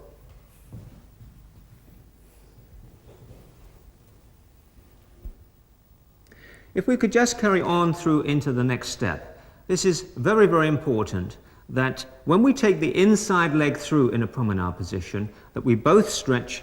For the man, it's the right side, and for the lady, the left side, or think of the side connected to the partner. We try to lengthen that as we step through with the inside leg. And this helps to create the balance and the maintaining of the nice top position that we created in the promenade. It's so very, very common for many dancers, as they go through with the inside leg, to slightly break the side that's connected to the leg, and then you are much closer with this right side position to the lady. So please remember that stretching of the right side connected to the man's right leg and the lady's left leg. We also have to arrive in promenade position from reverse figures, such as telemark or the end of a weave. And we often teach our pupils that this is a feeling of arriving in promenade from a backward feeling. So if I show you the telemark with Lindsey, and just note the position from the second to the third step, here is feeling that I am feeling almost backing into the promenade position. The common mistake is that the man turns very quickly through the shoulders, too much through the shoulders, and turns away from the lady. That causes the right shoulder to come forward, and then you've got this very cramped, tight position into a promenade. So we try to eliminate that problem by thinking as man of dancing forward, forward. The first step forward on the left foot, the right foot continues to swing forward, and it doesn't come around the track of the left foot. That's also very important. We then drive the hip on and forward towards the right foot, creating a left sway. The turn is then made more through the feet and legs, trying to maintain the left foot position as long as possible, again stretching the right side to arrive in the promenade position from that feeling of entering backwards.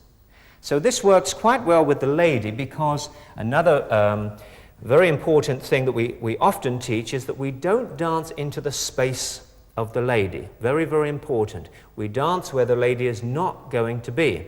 So if Lindsey is dancing the heel turn on her reverse figure here, then I don't dance my body towards her, but a feeling of swinging past her onto my right foot.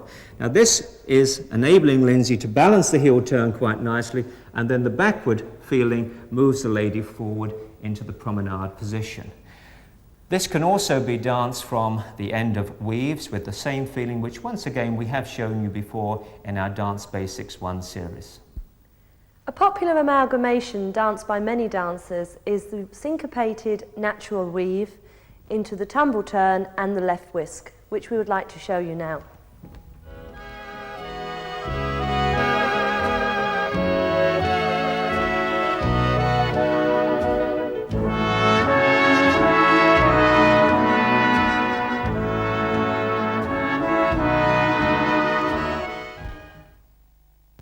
This is a very popular figure, but can have one or two problems for the man if he's not too careful. We must first ensure that we get the alignment of the figure absolutely correct. We want to be moving diagonal to center, and not as some gentlemen do, which is move a little bit too much into the path of the lady, and then the figure starts moving too much to the center, and you can have problems colliding with other couples on the floor if you continue back into another reverse figure. So make sure that the direction is correct, moving diagonal to center. And we have to come around the lady over the first 3 steps, with most of the turn being made between the first and second step. So we dance our running natural weave, and notice that there was a very small foot swivel on the second step. If we've got our right side angling slightly back, our shoulders towards the lady, it does allow the lady to get comfortably outside partner, and notice that my shoulder weight is still dancing to my front foot and not moving too far back onto my back foot. From this position, we're now going to go into a very, very popular figure, which is called the tumble turn. This is a very, very similar figure to what we would call a feather finish in foxtrot. So you can associate those two figures quite closely together. So let's go through this tumble turn. From our outside partner position, we step back, back, and end in a very similar position to a feather finish in foxtrot. We then dance a promenade pivot in a closed position, and then we can continue back into any of our lines, moving to the left.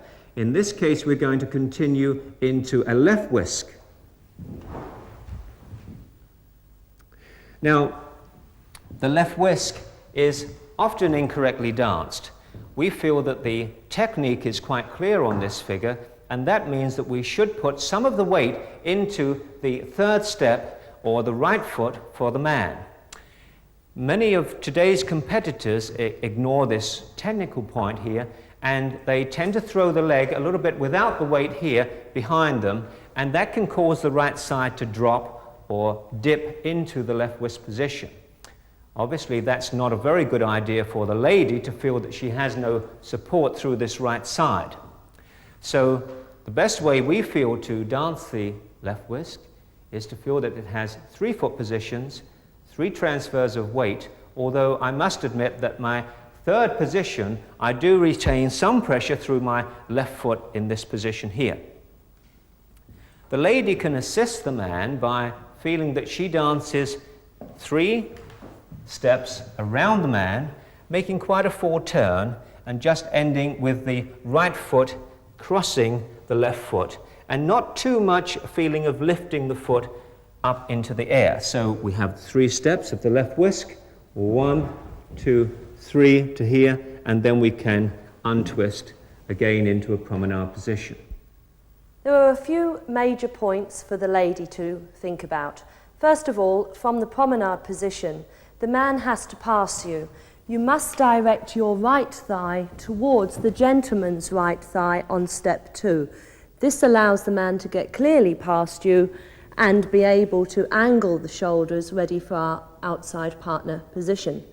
From here we go into the tumble turn. Now ladies, you must continue moving backwards, and as the man is stretching his right side very strongly at this next point, we also must stretch our left side strongly to create the turn.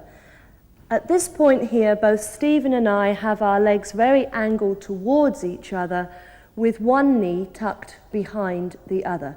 This helps us to maintain our top line and poise.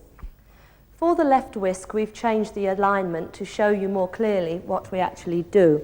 The lady is stepping forward and turning strongly on the right foot to take a backward step and allow the right foot to cross in front. It's very important, ladies, that the ankles neatly cross and not that we have a very high leg line. This is not an elegant position. Both man and the lady are keeping the angle of the thighs upwards and towards each other. Stephen has given me an extended hold, and we've both kept our shoulders aligned to each other so that there is no tension or stress in the upper body. We now move on to the fall-away reverse dance in the waltz, and this is often danced quite badly, and we get a very common problem such as the right side breaking down and the couple moving too much to the center, finding it very, very difficult to dance a correct pivoting action. So this is a bad example where the right side breaks down, moving too much to the center across the line of the lady, and the pivot action is almost impossible from that position.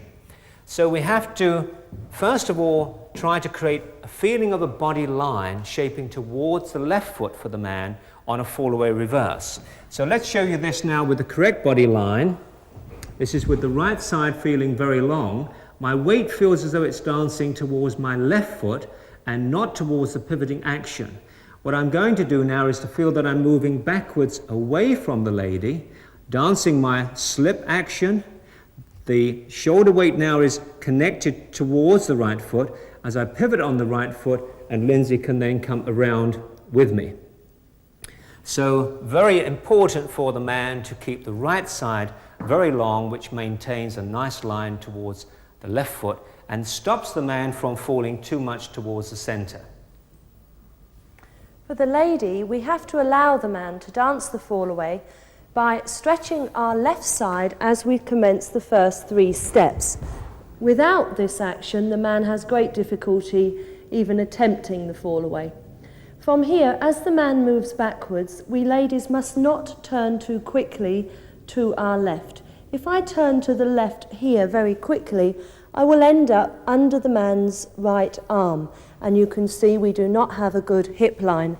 Therefore, my thought is to move backwards onto my right foot whilst keeping the left side forward, and we could almost say lifted out of the man's right arm.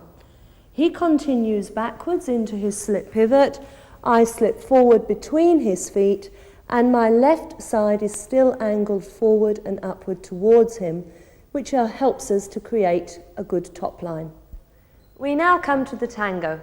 Many people think of the tango as a very strong physical dance, and they feel a need to pull the lady around and to get a lot of head action through the lady's body. What are your feelings on that, Stephen?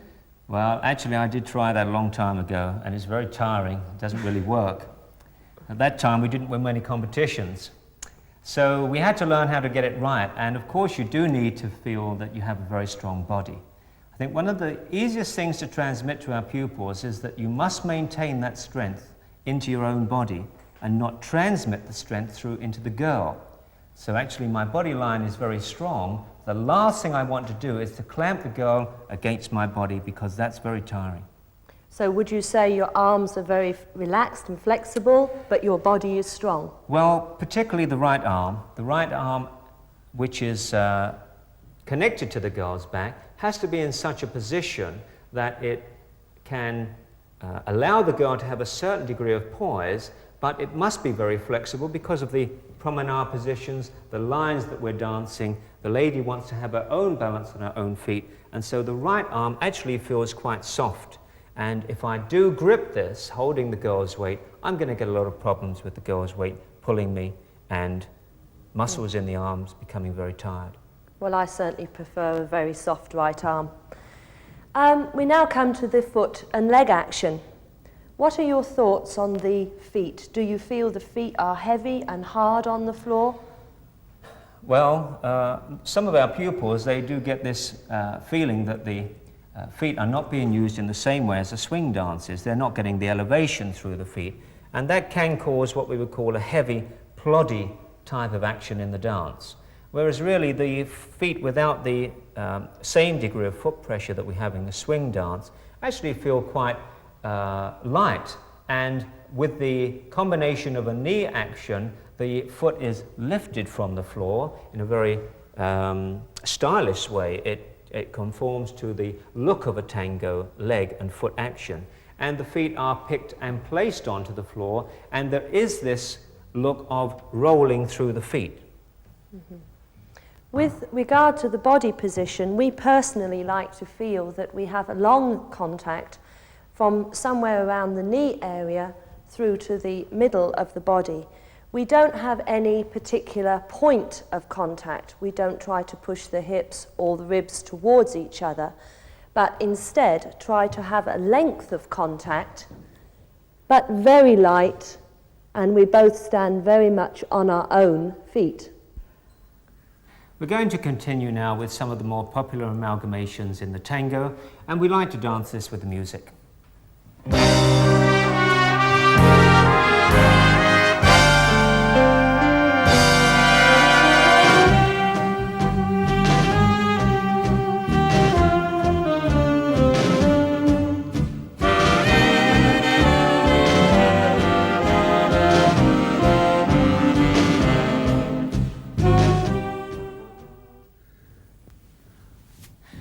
Now, the fall-away whisk does cause couples some problems, and we feel that most of the problems are created because instead of making a side action into the whisk position, they get a little bit too much rotation, and that builds up a lot of pressure through the right arm, through the lady's back rotating too much.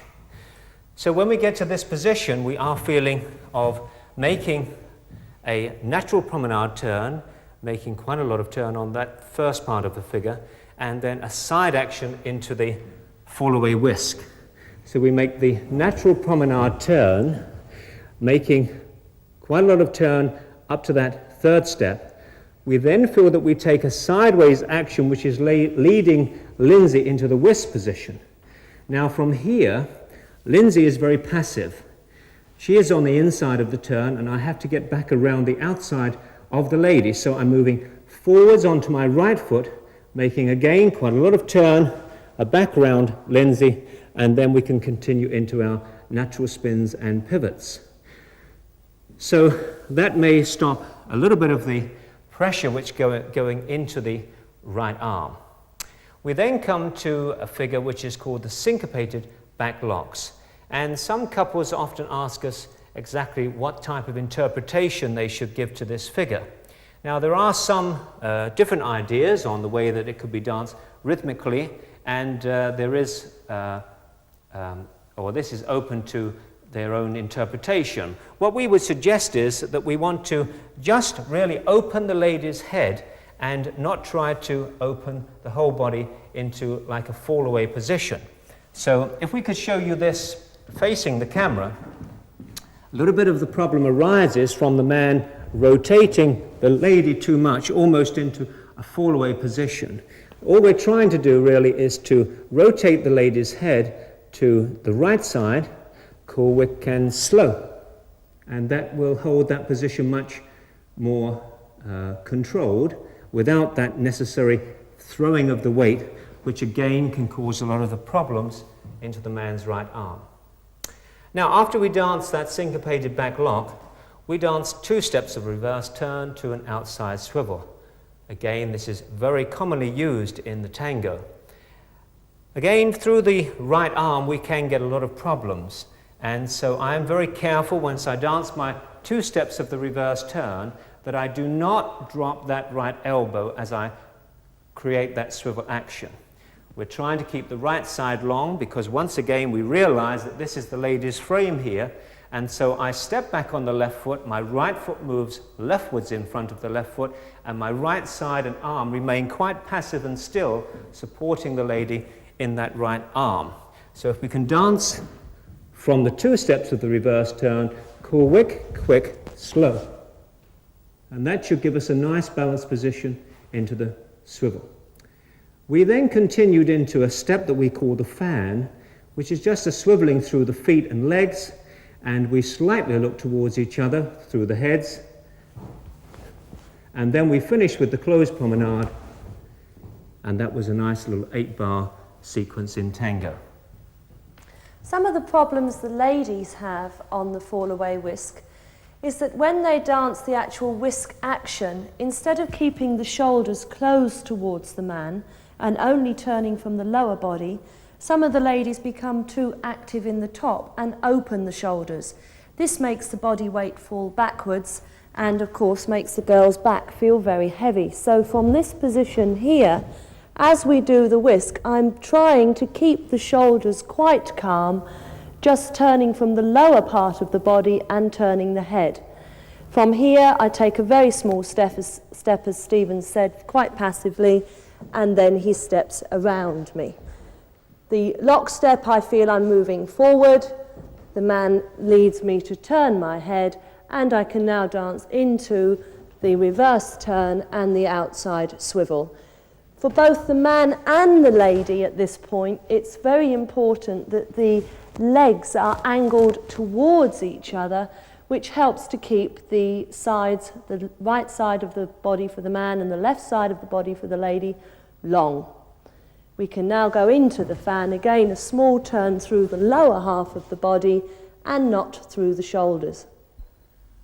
Now we're going to try to explain how we dance the link, or the progressive link in tango. And of course you may have had 50 explanations on how to dance a link, and this probably makes 51. But it's a very important step, and what we're going to do, we're going to imagine that we're going to enter the Grand Hotel, which has one of those old-fashioned revolving doors. And I'm approaching the hotel, and Lindsey forms the revolving door. And what we don't want to do is we don't want to attack anything on this side because the door will not turn that way. The revolving door actually works in a clockwise direction, and so if I push against this, I can walk into the hotel and the revolving door would continue and I will continue in. Now, we're trying to show that and connect it to actually what we're doing in tango.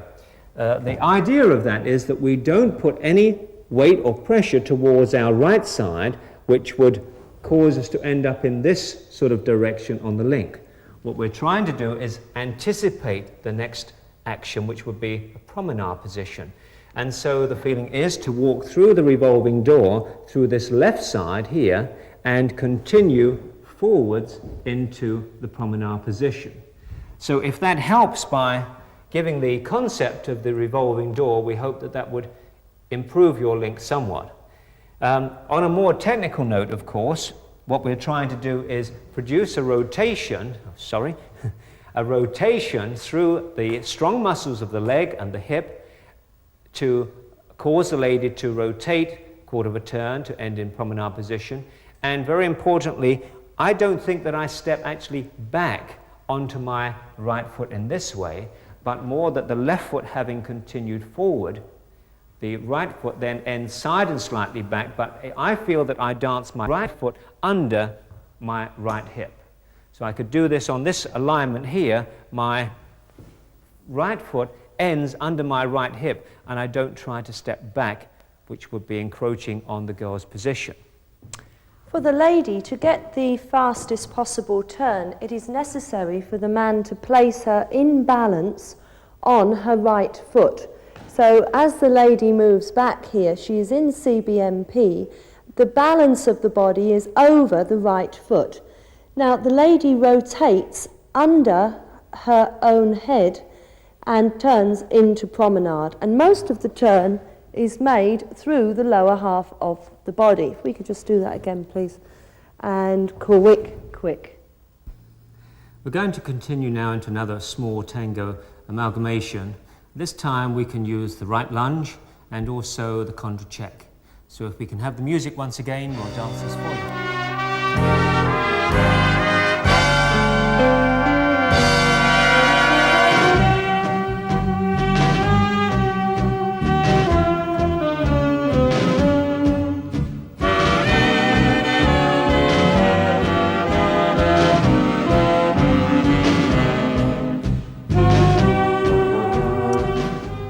Now we want to go over these two lines that we've just danced. First one being the right lunge and the second one the contra check. Now on the right lunge it's very important that there is no sway, and many problems are caused because the left hip is lifted slightly too high, and this adds the sway dimension which we don't find desirable, and it's very difficult to recover from this position into this little turn to promenade. So what we do require is the feeling that the left hip is placed down towards the right foot, and to make sure that my center or my weight is completely accepted into my right foot with just light pressure through the inside edge of my left toe. So this feeling gives the possibility to produce a line through the girl that will be assisted by my right arm opening slightly and Lindsey giving a nice extension through to the top of her head.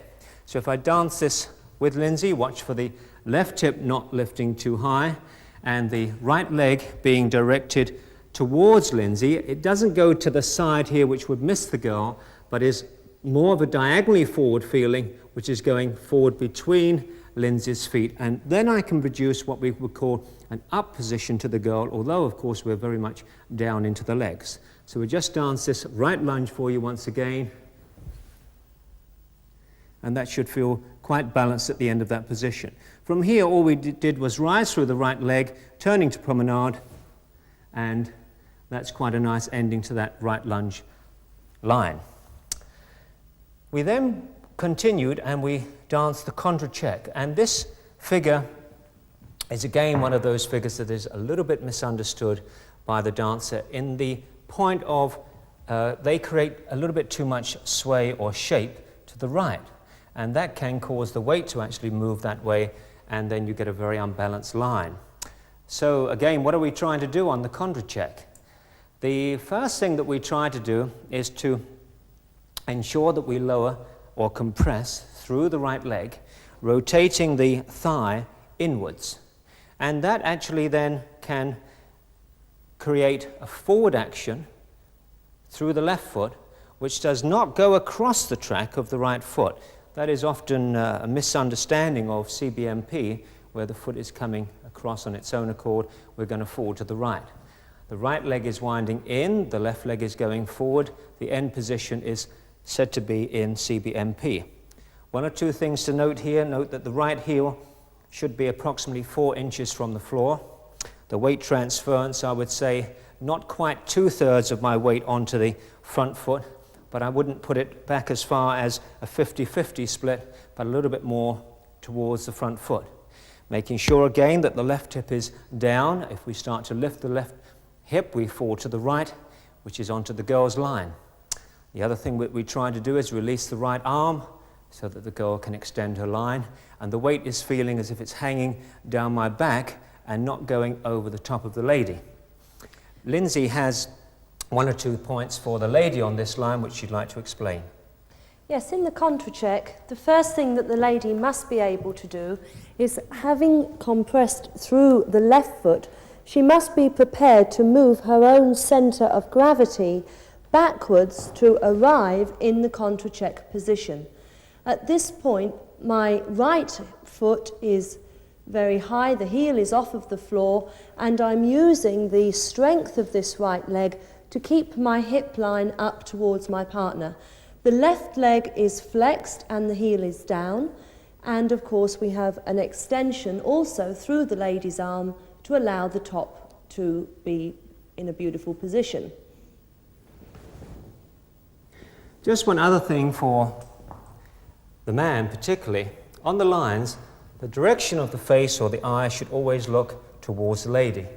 It's pointless really making a line if we look somewhere else or we're looking at somebody else dancing or the audience. So we should cast our gaze over the top of the lady's head, projecting her line, and the attention that we're giving is to our partner, not to another person in the hall. So we want to have our position projecting the girl's line and looking over the top of the girl's head. We can then recover and do a little chassé action to promenade. Surprise. Okay. On the right lunge, the ladies also must transfer their own body weight to their left foot. I say the right lunge because the men move to the right, we have to go to the left. We have to move our weight to our left foot and make sure that the centre, the head, is over the left leg, the left side of the body is kept forward and up, and the line is an upward line. All lines are danced up. You can notice that the angle of the hips are parallel to the floor. So if we do that together, we just take another angle. The arms again are left towards the man, which allows the top to expand. We now come to the most elegant of the 4 ballroom dances, the slow foxtrot. We've put together some choreography featuring some of the basic figures together with some more advanced ideas. We'd like to show you with some music, please.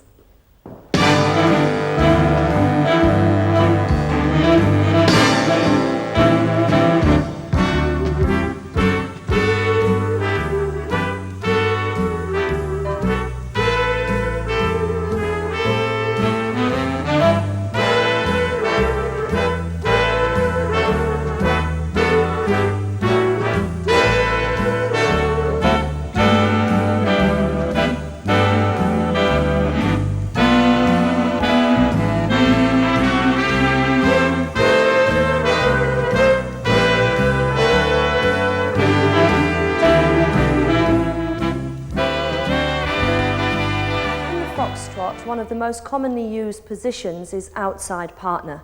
We feel this is very misunderstood for many young couples. The first thing is that when you go outside partner, a tapered look should be achieved through the legs. One knee is behind the other, and the angle of the body has to be such that you can slide outside your partner without disturbing the hip line. When you are in the outside partner position, only from the knee to the foot should actually be outside your partner. Many couples end up with the hip line and the whole of the thigh outside the partner. This we try to avoid. There are a couple of very simple exercises that can be danced to let you feel how to achieve an outside partner position. One of them is to start walking forward with the left foot and then walk forward onto the right foot. As the feet are passing, create a turn through the top of the supporting leg. Continue forward onto the left foot and you will find that you are now in a position where the shoulder is leading and you have prepared to step outside partner. From this position you can lower, and as you lower, turn the thighs again so that your partner comes in line with you. So we can walk, turn, prepare to step outside partner and move through with a tapered leg line. Another position that can be practiced is moving sidewards. This type of action we would use in a weave. If I walk backwards as a lady, I would move my body weight to the side over my right foot. Now using the standing leg, roll backwards and into a CBMP position. This is the position where your partner would step outside you, and again you would have only from the knee to the foot outside partner. So this can be done forward and backwards. You should notice that the toes are facing towards the line of dance, whilst the body is actually travelling diagonally.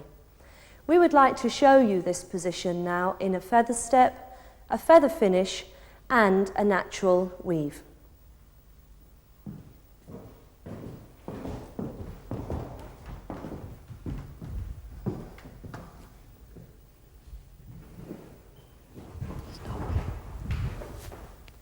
Now, at the end of this feather step position, you can see Stephen has achieved an outside partner position. He's maintained 2 long sides, and only from the knee to the foot is outside partner. There has been no distortion through the hip line, or there's been no moving of Stephen's body weight to his left. We now dance the reverse turn and through to the feather finish. Again, very important to keep the body angled towards our partner so that only the legs are slightly outside the partner. If we dance a weave action, the same thing would occur, only this time we are using the outside partner position. So if we continue through this, you can see where the feet and legs are tracking. We're now going to dance for you a very popular figure for many years, the 3 fallaways.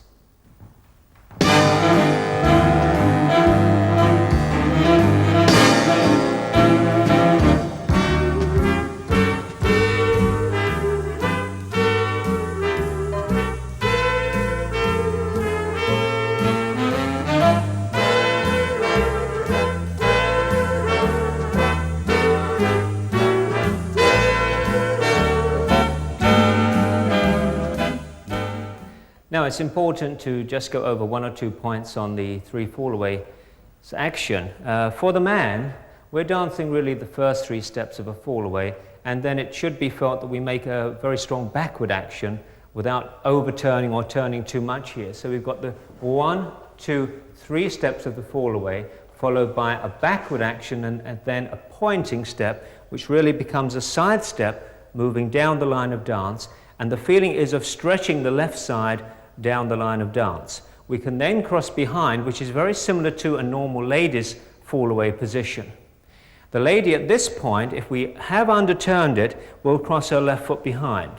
If you get a little bit too much turn here as man, then it is possible for the lady to cross in front, but quite undesirable really. We then can have the feeling here of continuing into our 3rd fallaway with a reverse pivot ending, and a very popular ending to that would be the curving 3-step. Once again, a very quick resume of what we should be thinking of, first of all, is making 3 very strong shapes, stretching first the right side, the left side, and then the right side, the figure moving down the line of dance, underturning, maintaining the left side to the lady. So we've got our 3 very strong shapes. There's the first one, there's the second one here, crossing behind, going into the 3rd shape, moving down the line of dance into our curving 3-step as an ending.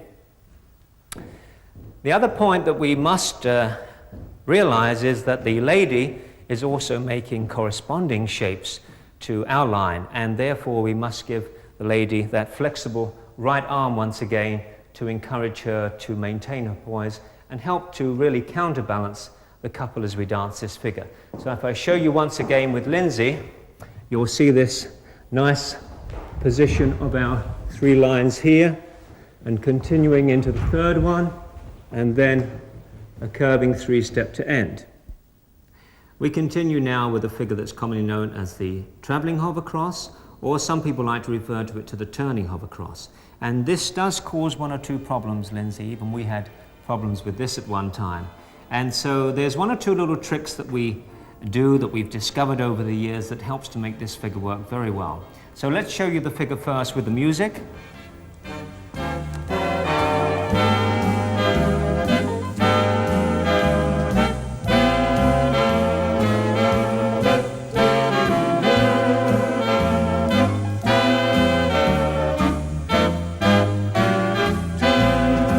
And then we'll dance it from this side.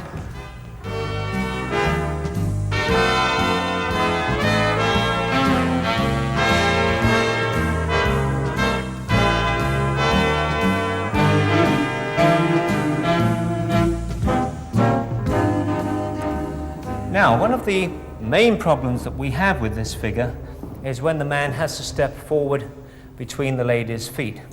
So if we get to that position, there is a little trick that we have here. We dance the hover cross, and now we must allow the lady to continue moving to her left, to place her weight onto her her left foot before we step forward onto our right foot. Now this timing is very difficult. Most of the men actually start to place their weight onto the right foot before the lady's moved across, and of course they're blocked by the lady, and it makes the next turning action very, very difficult. The figure becomes mistimed, and then we've got all sorts of problems occurring. So it's really a question of timing and slightly delaying the right foot position for the man until the lady has actually stepped onto her left foot. It's very difficult to see when we're dancing it at speed, this very subtle timing change, and it's very, very close, the timing of the lady's left foot and the man's right foot. But you may see a slight flexing of my left knee, which does delay very slightly the placing of my right foot. So if we dance this once again, this time towards the camera, we dance our normal hover cross position up to that fourth step here, and now a slight softening of my right knee as I step forward between the lady's feet onto the right heel.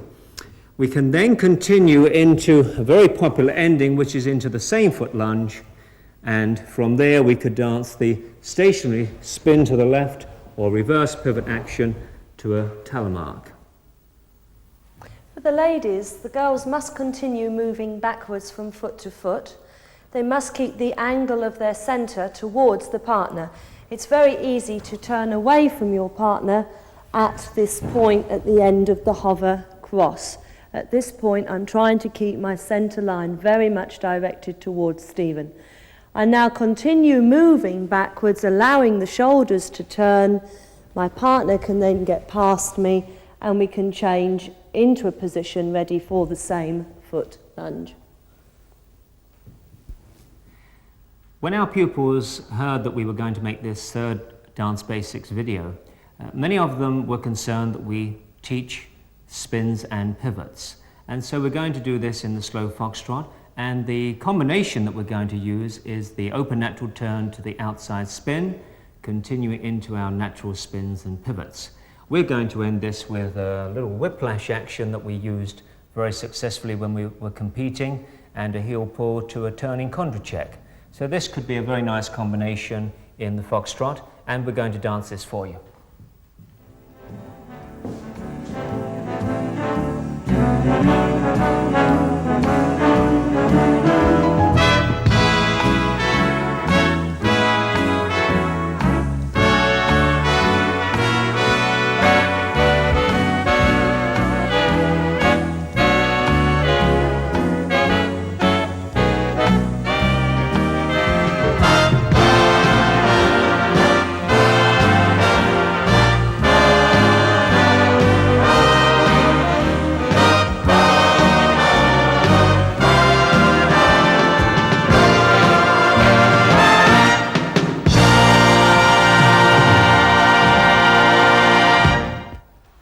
Well, as you can see, it's a very attractive figure, but the natural spins cause lots of problems. Before we come to the natural spins, we would like to go over the outside spin because there are one or two difficult actions involved in this. First of all, the first three steps we're dancing is the open natural turn, and that has to be successfully negotiated to set up a very good position for the outside spin coming after. So if we make sure that the feet are on their two tracks, I haven't crossed my right foot behind, which will cause my right side to collapse, we have got a chance to successfully dance a nice outside spin. On this open natural turn, ladies, please dance your head towards your back foot. It's very important that the upper body weight does not push through to the man prior to the outside spin. So at this point, the head is very much poised towards my back foot. Now, once we've got a nice balanced position here, it's very important to get the feeling that as the man lowers through his right foot onto his right heel, the lady is going to step outside partner, and it's not you cannot really maintain that right side to right side connection throughout the figure. There is this feeling that Lindsey is actually going past me here as I take the small step back with the left foot, the toe turning in, and then as the lady closes her feet, I can then step forward and then make my nice spinning action around the lady to arrive back around this side onto the left foot. So that's very difficult to dance in slow motion because we've taken out the flight when we dance it at that speed. But when we put in the flight and we allow the body weight to go past, it really is an attractive spin action. So we'll dance that for you this time a little bit faster. So an open natural turn, allowing the lady to go past, and then we can get a nice balanced spinning action to follow. Now we're going to tackle those very difficult natural spins and pivots. So we're going to give you one or two tips to help you here. First of all, we need right leg to right leg contact. That's very, very important. We also need to feel that the right side is maintaining its stretch through here. If we drop the right side or sway on the pivots, we're going to have problems. And also, we don't want to create that type of rocking action that we so often see associated with spins and pivots. We want a nice smooth rotation with a slight feeling of some rise and fall occurring through the spins and pivots, although we say it's quite a flat action. Very important also for the man is the ball of his left foot. And if that collapses here and the shoulder weight gets back into that left heel, then we're going to have that rocking action. It's going to be very difficult to drive our weight back forwards onto the right foot. So if we can control the balance and the weight through that left foot, we should be able to achieve a nice pivot action, and then we end in a position with our right foot forward, again maintaining the contact to the lady's right leg, and then we get one of these turns again where we turn late through the foot. The right foot is turning after we've used it. So if I do this side on to the camera here, I'm really swinging forward with my left foot, and the right foot turns after I've placed my left foot. That's a nice key there to get that turn through the left foot. Again, we've got to control the weight through the left foot into the pivot, and then we can continue again. We have to maintain a feeling of the head weight dancing very, very strongly away from the lady's head weight. You can also feel that the crown of the heads are dancing up towards the ceiling. That gives a nice feeling of a body line. You don't want the head nodding in towards the partner. Now we could bring Lindsey on to explain the lady's part a little bit clearer. Yes, the lady has to step forward between the gentleman's feet. So at this point, it's very important for the right knee to flex, passing over the ball of the foot. I now swing forward onto the toe of the left foot.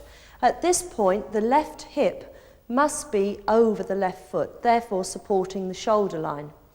As I turn here, the body weight is dropping vertically into the floor. I can complete my pivot turn and then soften forward again towards my partner. So if I just do this as a fluid action, we go forward, forward, and turn. If we dance this together, you will see that we actually pass each other on the pivots.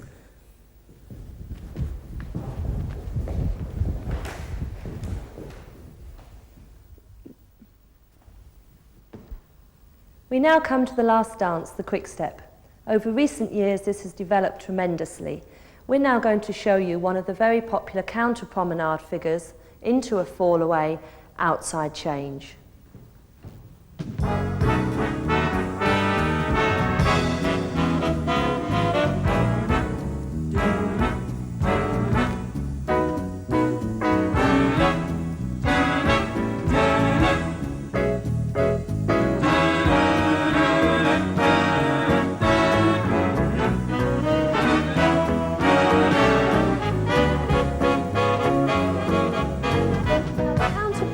Position does seem to cause a lot of problems to many couples.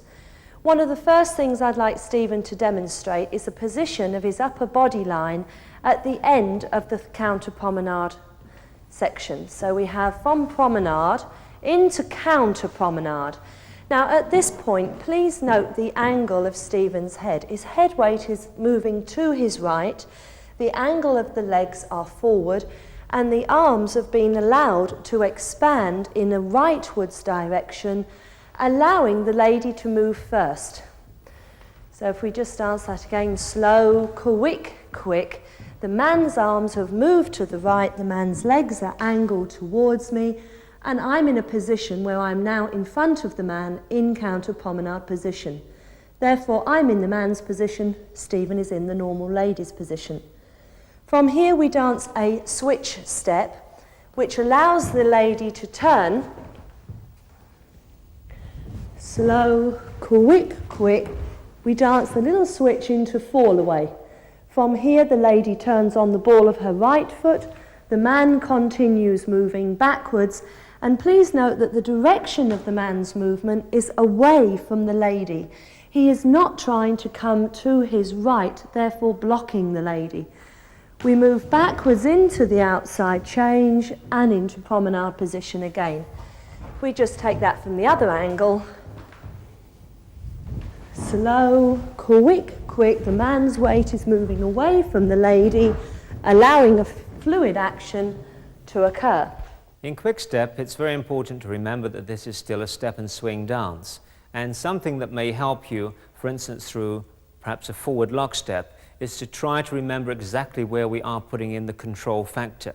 So if we're dancing slow, quick, quick, slow, it's not enough to think of the control coming on the quick before the slow. That would be too late, and by the time we've tried to control it, we're falling into the slow action. So we have to move back 2 quicks before the slow. If we dance a lock step slow, quick, quick, slow. So my control factor is coming in a little bit earlier to allow me to produce those nice, smooth, luring actions to produce that step and swing.